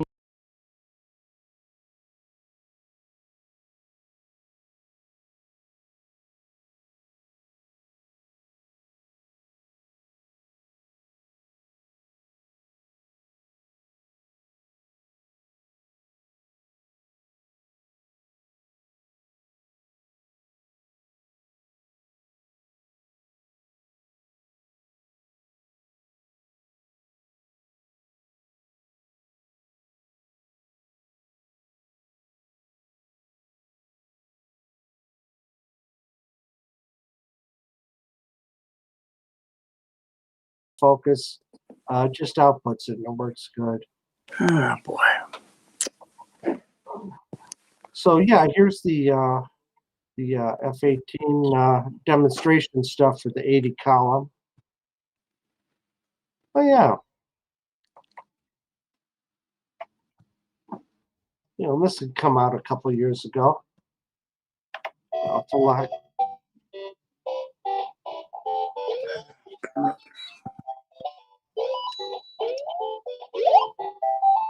And plays the same. You can get Giant Mario, get your coins.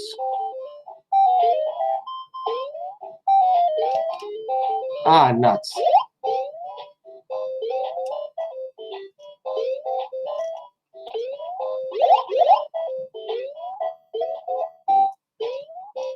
Yeah, this is amazing.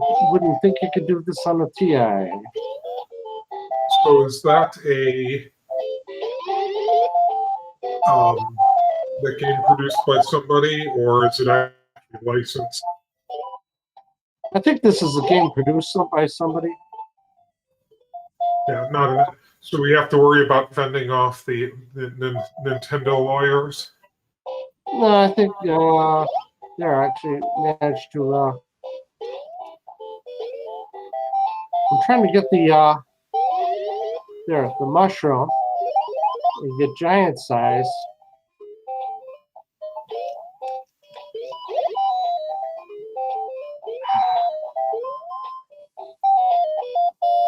Ah, nuts. So yeah, 15. This is quite a remarkable development that you could scroll screens and get this kind of a gameplay out of a TI. Unlike, yeah, the chat section is claiming that it's an unlicensed demo, Okay. not the full game. Yeah, I have done it where I got into the end of the playing field and hoisted the flag. I've gotten to where I've gone down some of the pipes and there's an underground world to explore. So it's pretty similar. Okay, I have to turn the console off because it's reset the phone. I like the colors. Yeah, okay, well, we can just leave those for the... Interesting color palette. Well, a lot of times on this... It's very Brock's Candy-like. Demo TI, a lot of these demonstrations will reset the color palette and they don't clear it when you get back to it. We can go to like H. These are TI demos. Now, a lot of these TI demos are the same name as the F-18. And I don't know if this moves or not. Oh, yeah. Yeah, you can, using the joystick, you can, holding it diagonally, you can move this piece. Mhm. And I think this is like a proof of concept, showing you that you could make a game. Although I can't, it won't go up this diagonal piece to a higher level. All you can do is pretty much move around. Yeah, But it's a just proof sort of of another concept. Yeah, it's nice. sort of demo of what's potentially capable. Mm-hmm. There we go. Oh. Yeah, so it's been fun going through got a ton of stuff. That's just in letter A of the Batory collection of let's try G for graphics. We went through graphic one. Which Mr. Vittori is in the chat right now, so if you have a question for him. Oh yeah, he released those on the internet and he said, yeah, if you have any problems with these, contact me. And it was for the longest time I couldn't run them because I didn't have an emulator and they were all bin files. But once I got the final GROM, I was able to load them all, and most of them run. Okay, this graphic editor. Oh, okay. I'd actually have to run this and practice this one to see how it works. This is something I'm familiar with. RXB.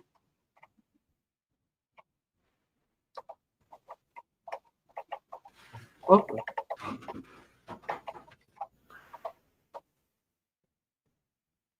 Oh, okay. So these are GIFs. Okay. Reset this.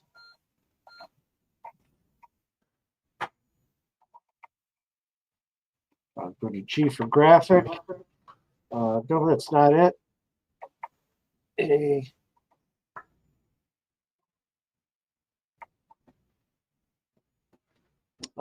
Card C, card G.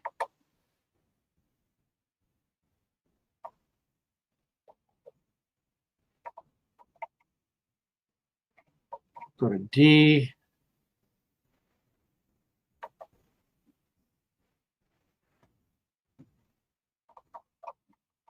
I'm just looking for GIF Mania. I got it somewhere here.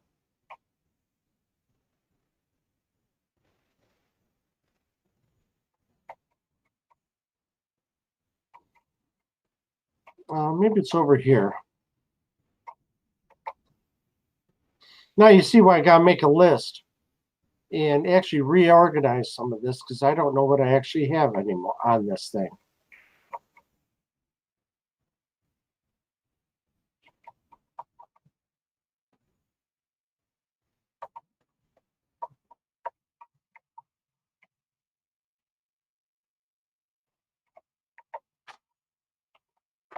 And some files are empty.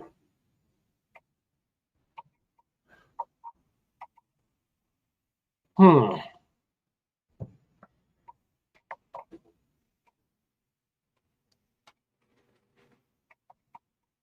Hermano was asking if we wanted to run Realm of Antiquity. He should probably look at, what was it, last month we ran that or the month before? I think it was last month. Yeah, actually, I've got it here. I would have to. I think there was a comment that it can't be run on the Nano PEB. Oh.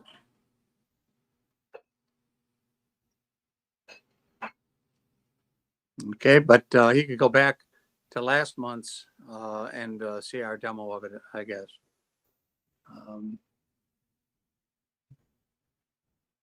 Hang on a second here. Give me a couple moments here. I'm casting about for.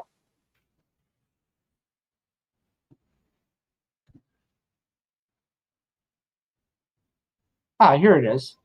I've got it installed on this computer.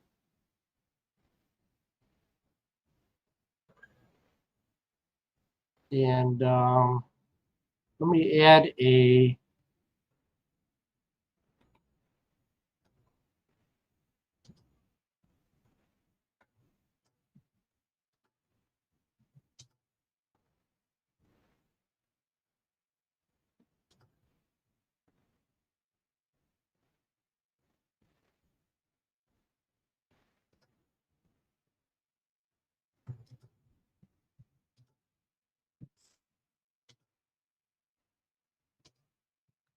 Owen was asking how we were able to stream on YouTube. He said, I thought you had to have 1,000 subscribers.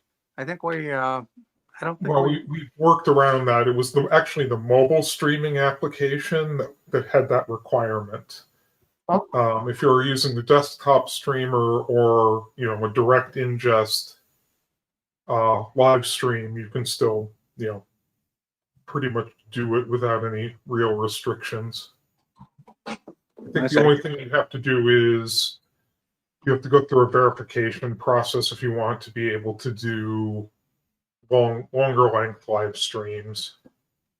Other than that, it works. I've put this up here twice.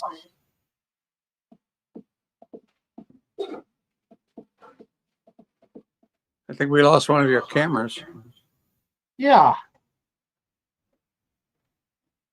Good. It's a real TI demo. Everything was going too smoothly today. Well, actually, I practiced last week on loading. First of all, can you hear the Realms of Antiquity music? Can you hear it? No, I can't really hear I it. can't hear anything. I'm deaf.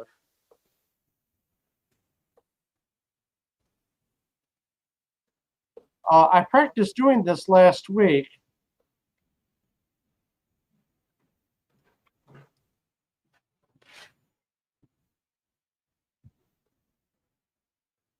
Uh-huh.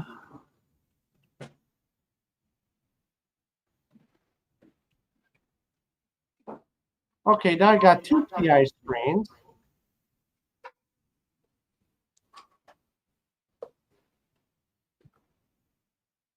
I think maybe we ought to stick with what works, Vic, instead of, Greg says you can't hear the music either. Okay. I don't think anybody can. No, I think you probably you're feeding it to the wrong source, most Yeah. likely. Yeah. Let's not fix it if it ain't broke. Yeah. Okay, I'd have to pick up the. Yeah, I think I turned it off. But anyway.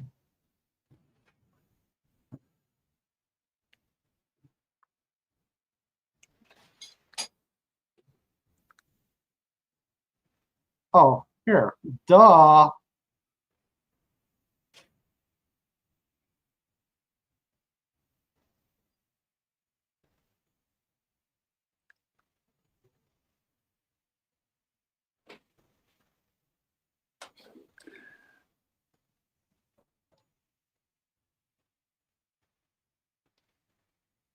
Okay, I'm just trying to get my picture back up here. Video capture device.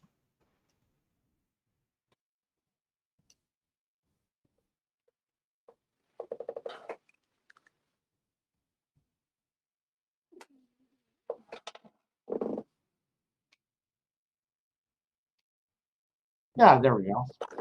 Okay. And Yeah, now you're on top of the screen here. I don't know what it's going to be like at home, but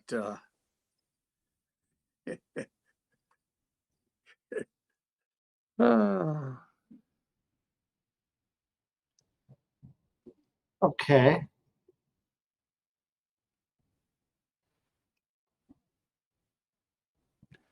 now we lost the TI screen now.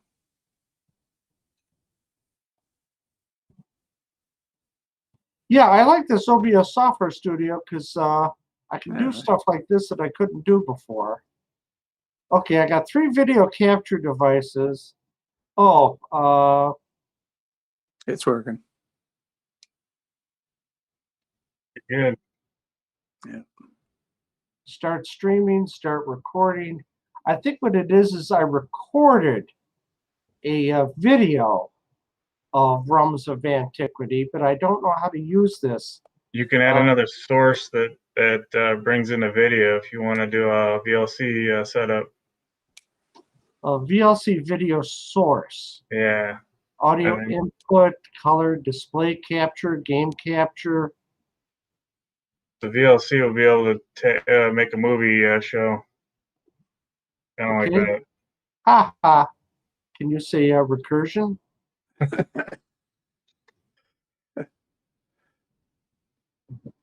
Maybe we should just If you go into the the studio mode, you can adjust everything and then transition it over so it's cleaner.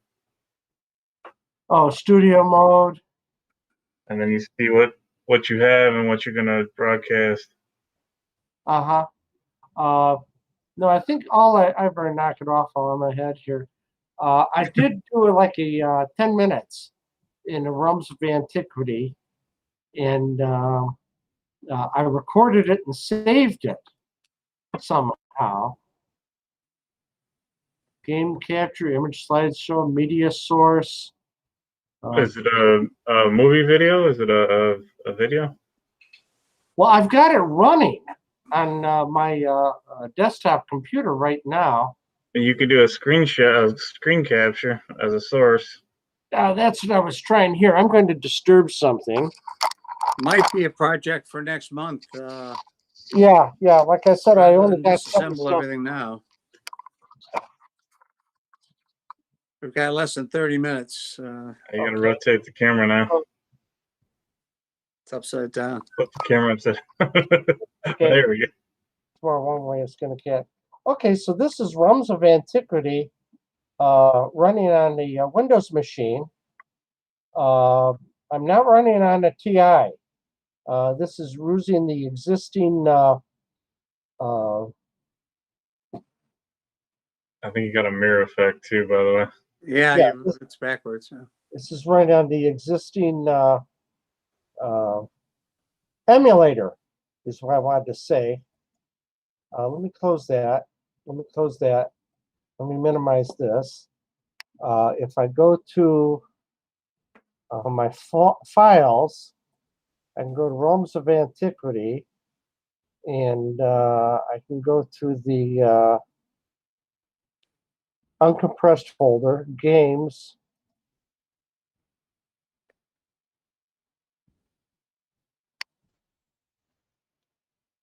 There.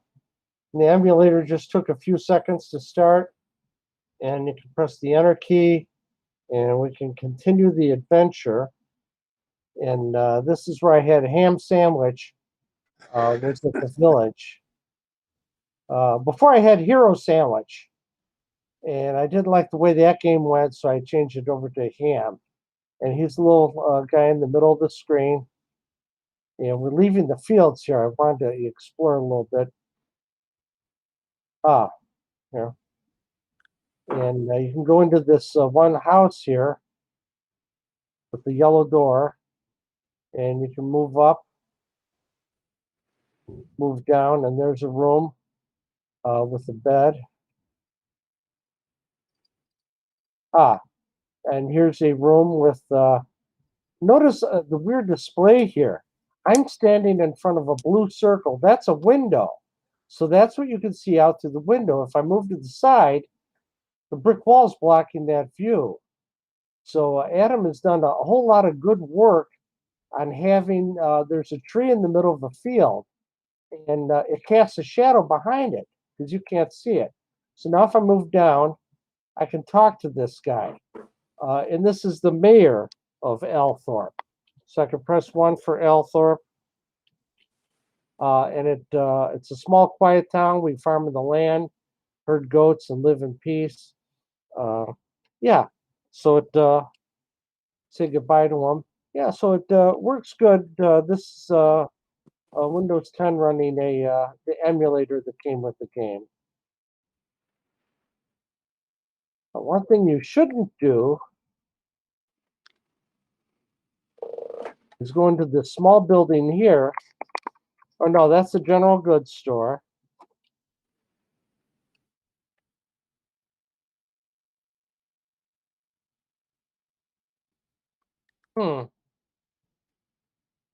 Another building around here. Okay, that's the healer. Is I found one of these buildings is the treasury. And what you don't want to do is take the gold that you find in the treasury. That's the general store again. Okay. I'm just going to quit this for now. Good idea. But yeah, it works and it works good. I'm happy with it. Ugh. Hang this back up. Yeah, I'm glad you can't see the Tinker Toy creation I've got here that is holding 2 webcams in position. There we go. So, yeah, this Battori cartridge collection, I gave it away for a few years, and it's works, and it's worked good. Yeah. Yeah, because I used the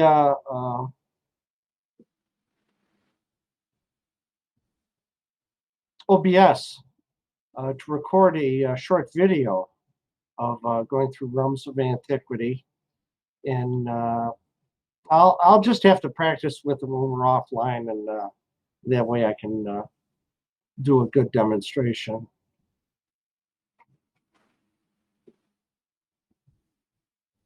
Okay. Oh, letter P, Raycaster. That's an old one of when they were first working on the like Doom for the TI. Okay, this is just a proof of concept showing on the lines and such.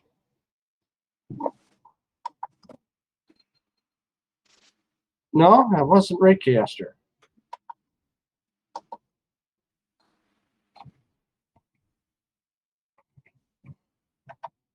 homebrew. Flappy Bird, Flying Shark, Night Lore. Night Lore is unusual because it's a like a 3D perspective-oriented game. Okay, we're using the joystick, and we'll start the game. Okay, you're this explorer in the middle of the screen, and you hold the joystick diagonal, and you can only move forward, and you turn the joystick, and you can go into different rooms. And most rooms you've got a obstacle to get around. Like here, these boxes. I can't move any further that way. And watching your timer there at the lower right side of the screen, the sun has set and the moon has come up, and the on-screen character has turned into a werewolf. I'm going to walk him back to that door.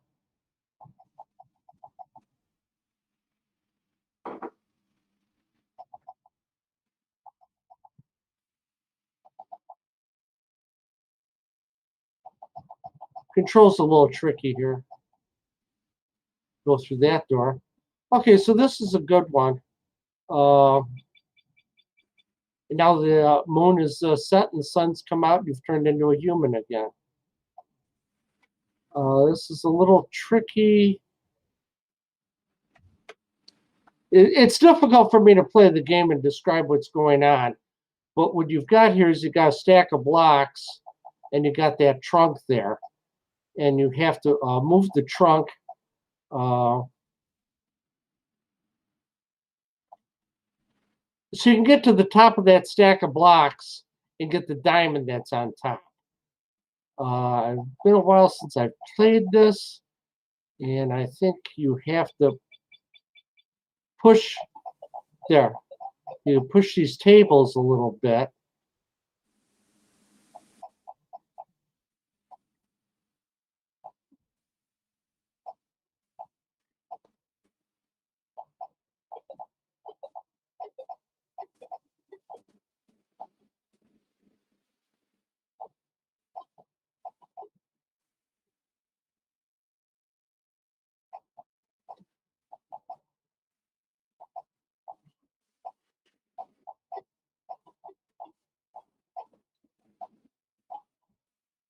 There. And you have to push them against that column. Oh, sunset or the moon set. And there's a way to jump up here.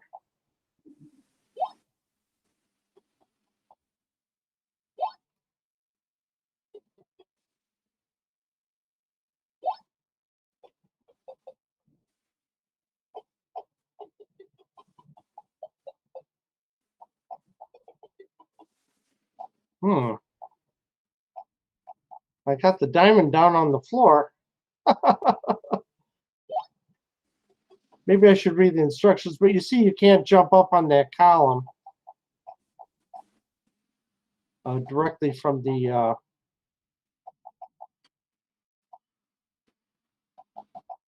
floor. You have to do the stack objects.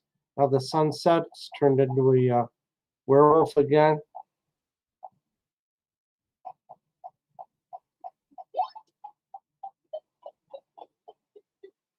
There, you can actually push that chest on the floor. Wish I knew what I was doing. I pushed that diamond down. I thought my character would have grabbed Picked it up. that. Yeah. Or can you open the chest?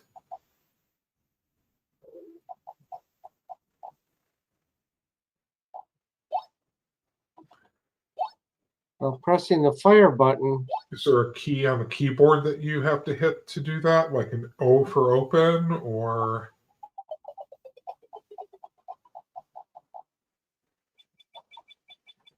Yeah, either that or it's a movable device. Right. You have to push it somewhere to get it to do something. Yeah, possibly. You can see I got those tables are pretty far over. Mhm. Maybe I was supposed to push the chest down, and then that would get the tables in a good position. But yeah, this diamond.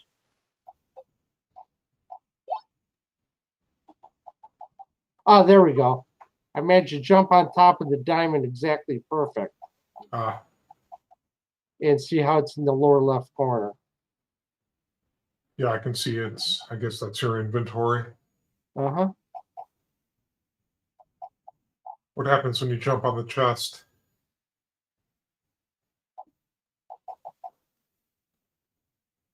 Oh, Oh, reset. yeah.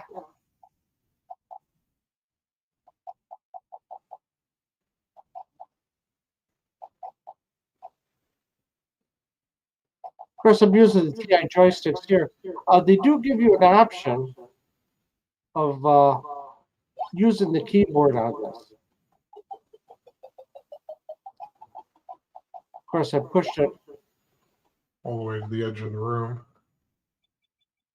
Yeah, I pushed it and it, oh no, it's not, Oh, oh, wait, I just dropped the diamond.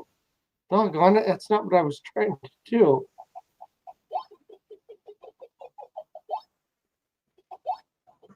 Don't push the diamond off the screen. Okay, you moved the joystick in the down position. Okay, there's probably you use that diamond somewhere in the game. But yeah, this is interesting how it's got the isometric perspective Yeah. of moving diagonal there.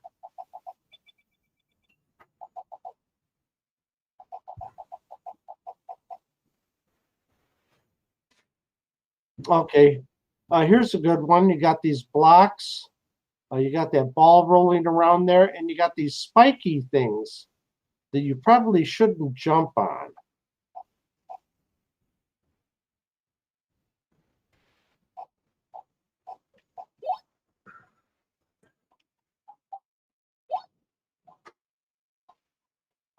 And my character can't quite seem to jump.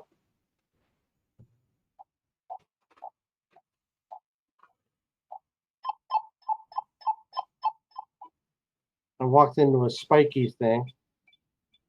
And I probably lost a life and reappears. Well, in any case, yeah, Night Lore. I got to get a handle on this game.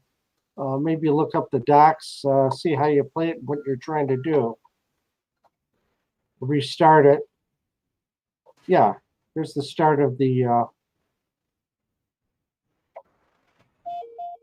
Okay, you can play at the keyboard or the joystick around the joystick. Cursor joystick, 2-button joystick, directional control. Start the game. I wonder if that's the ESDX keys. Well, that would have been the keyboard. Anyway. Yeah, just try to show you a lot of unusual stuff I discovered.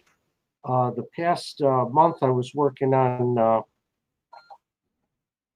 Batori, just trying to index down what I have here, because going through it one by one, it's like, oh, demo, disk utility, educate, games on, games 2, graphics, H, language. ERX, editor, assembler. Next one, R. Easy bug and mini memory.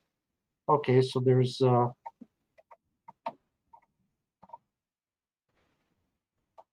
Q, mechatronics.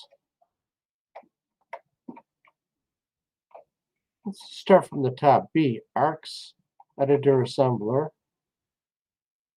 C, Disk Manager 3, editor, assembler. Disk Manager 3, was that the one that let you use more than 3 floppy drives? Well, it's a multi-cart, and it doesn't work. Okay, which isn't that surprising. Like I said, a lot of these are set up for using with an emulator. And so I'm just happy that any of them actually works with the final ground. Okay, this is accounting. So we got 99 home century. Okay, we went through this a couple months ago. Does anybody have the X modules for use with the Radio Shack used to have that. Now we got smart outlets and smart light bulbs. Back in the 80s, they had the, I think Radio Shack had the X system, where it was a radio control through your power lines. Yeah, is that the X10 system? X10, that was it. I can remember that. Yeah. So we got guns from Tori here. I've got a bunch of the X10 modules. They work. They work. Mm-hmm. Course manager.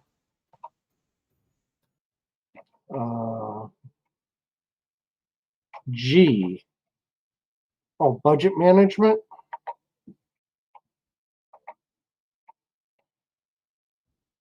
In French. Here, let me reset the. Whoa, that was weird. Okay, so it's touching our startup screen. Ordinateur familiar, nano PB for Mercer Balias. Okay.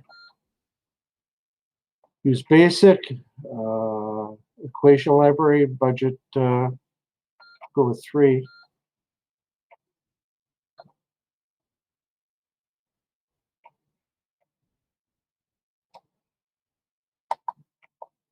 Okay, so it's not surprising if some of the more abstruse stuff doesn't work. It's no of a disappointment. It's management, modem. People are getting back into modems now. B, terminal emulator. Go with C, terminal emulator UT.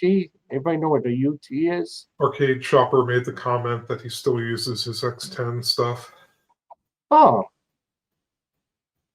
Default option and Although he's made a comment that I guess there's no base station for the TI, or he has no base station for the TI. I don't know if anyone ever wrote software to interface the X10.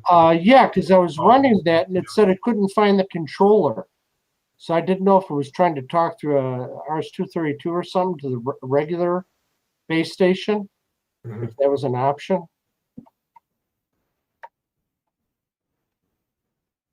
Here, let's run that again. The 9900 home century, option B. Core comp.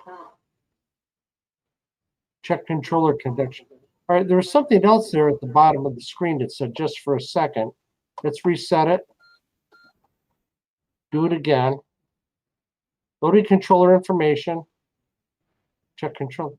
Okay, so yeah, I don't know if you just used the standard controller and TI went through RS-232 with this.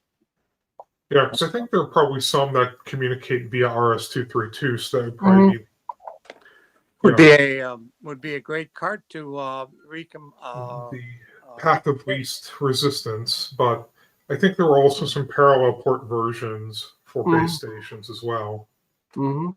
Let's see what I've got. Music. Okay. So we've got, well, we've seen the Axel F demonstration before, where it plays the theme song to Beverly Hills Cop, and music M1 and music S1. I bet that's the regular. The Arcade Shopper says there actually was a TI-specific base station controller for X10.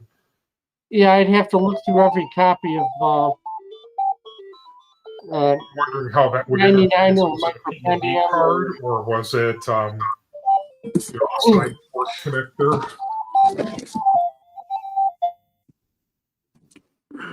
Okay, so here's this seems to work. A music maker for the TI.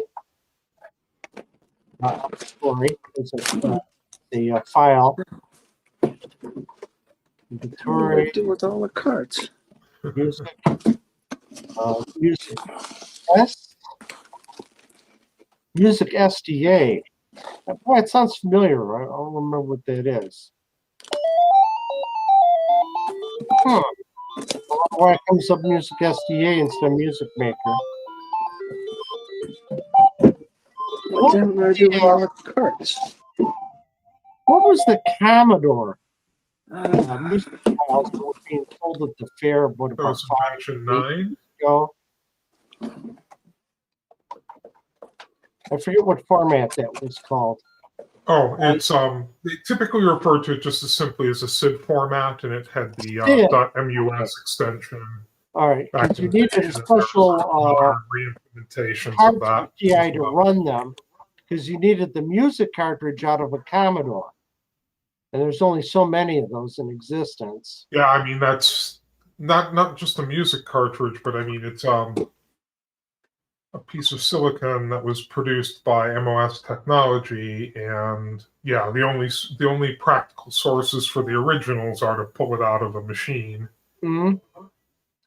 Yeah, that was the only way to get them. There are FPGA re-implementations as well, Oh, but depending upon who you talk to, you know, and what your usage is, you know, it may or may not be as good as the original. yeah, this is Christmas music. Silent Night, Angels from the Realms, Joy to the World. It's nice. It shows you what keys it's actually playing.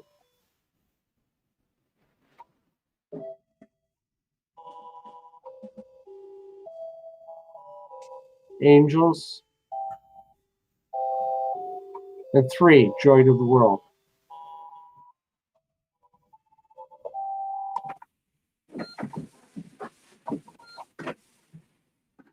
All right, we're going to go to K for music.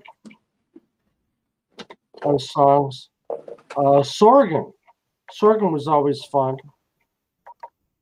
Yeah, Arcade Chopper's talking about the FPGA SID chips not working exactly right. Yeah, I know the filtering is not quite correct, I think. Okay. Not to mention, you know, even on the original Commodore SID chips, there are differences between revisions as far as like some of the filtering capabilities and doing digital audio through it, which was always kind of a hack anyway to begin with. Yeah.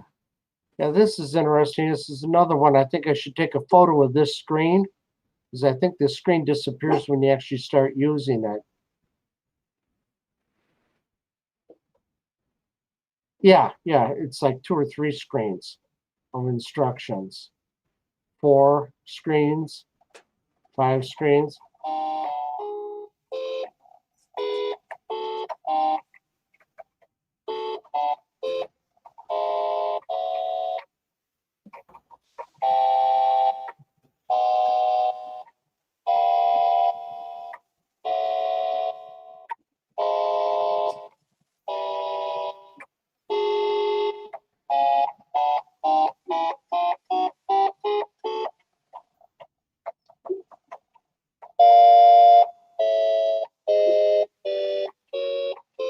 Okay, so it's a music playing program.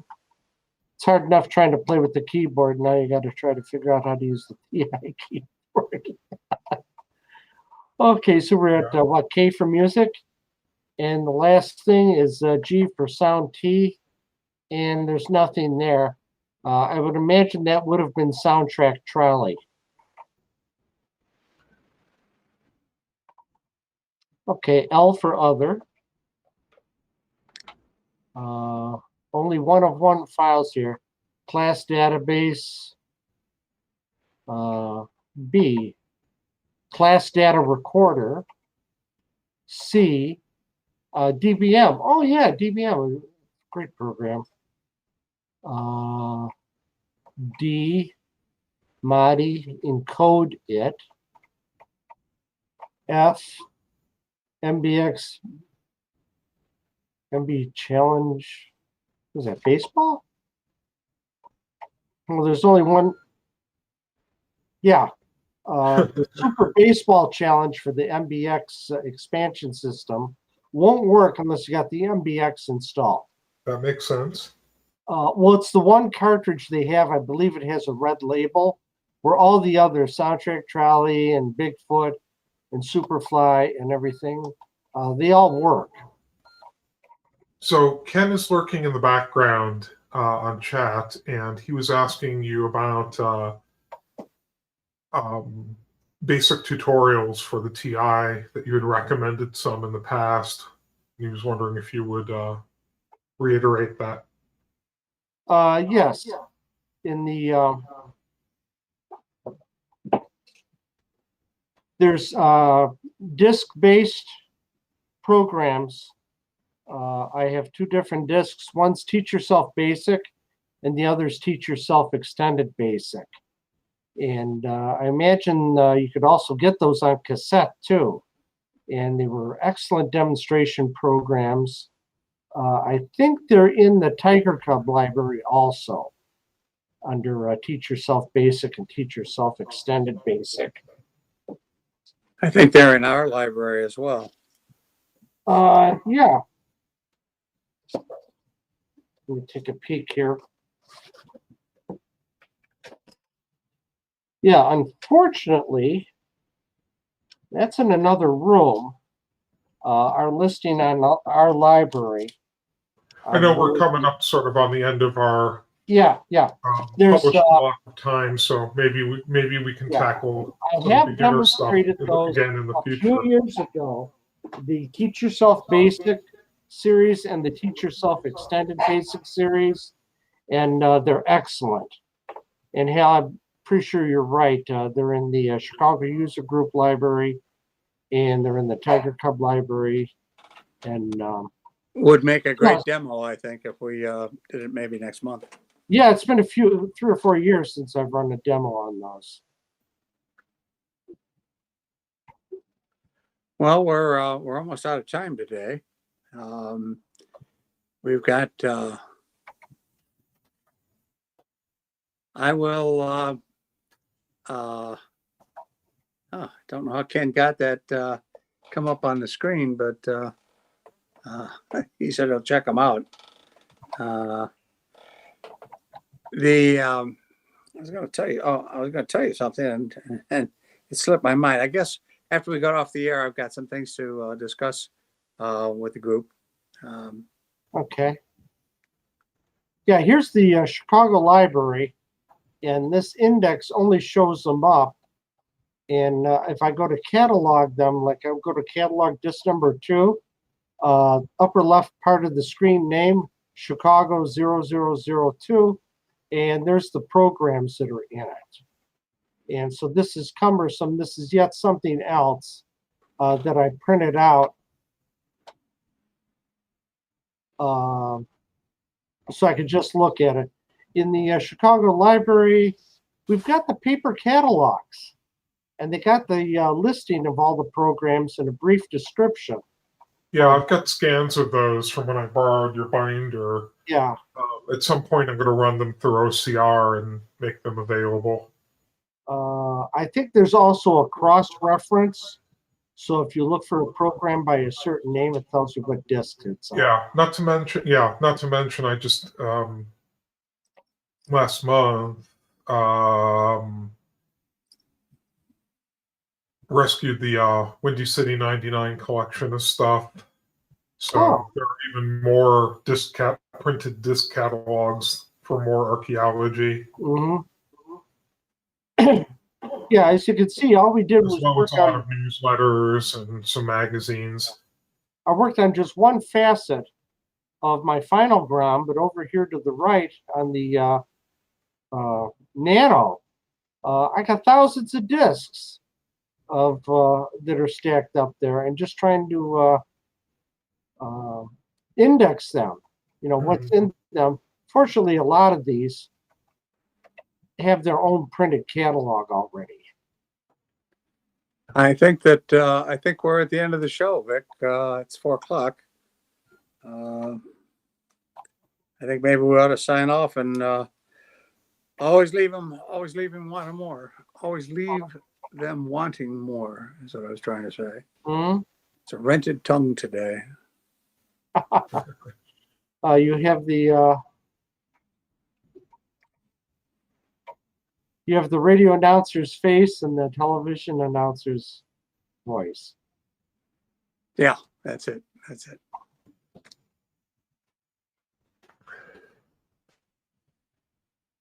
Okay. Anyone want to share some closing words, or should we signal John to take us off the air? I think we just need to say thanks for tuning in today, everybody, and we will see you next month. And we're going to have an announcement about the fair next month. It's going to take place. I'll give you the dates and everything next month, so that everybody can start making their plans, and we'll announce it in various forums. And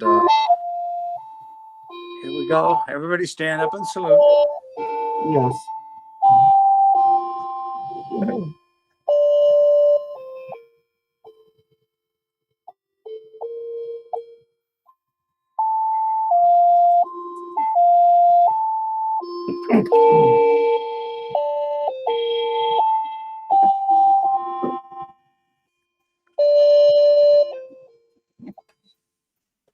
It And was thanks fun. again I to got our to go through a lot of this stuff and show you what I discovered.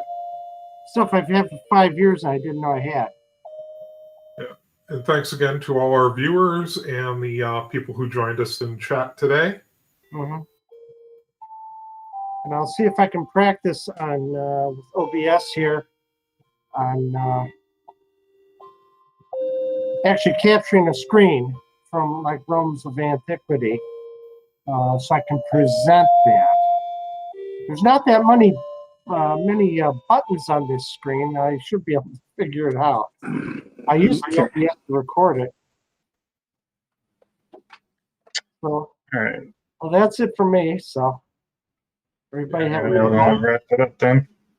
Bye bye, everybody. Mhm. Bye bye.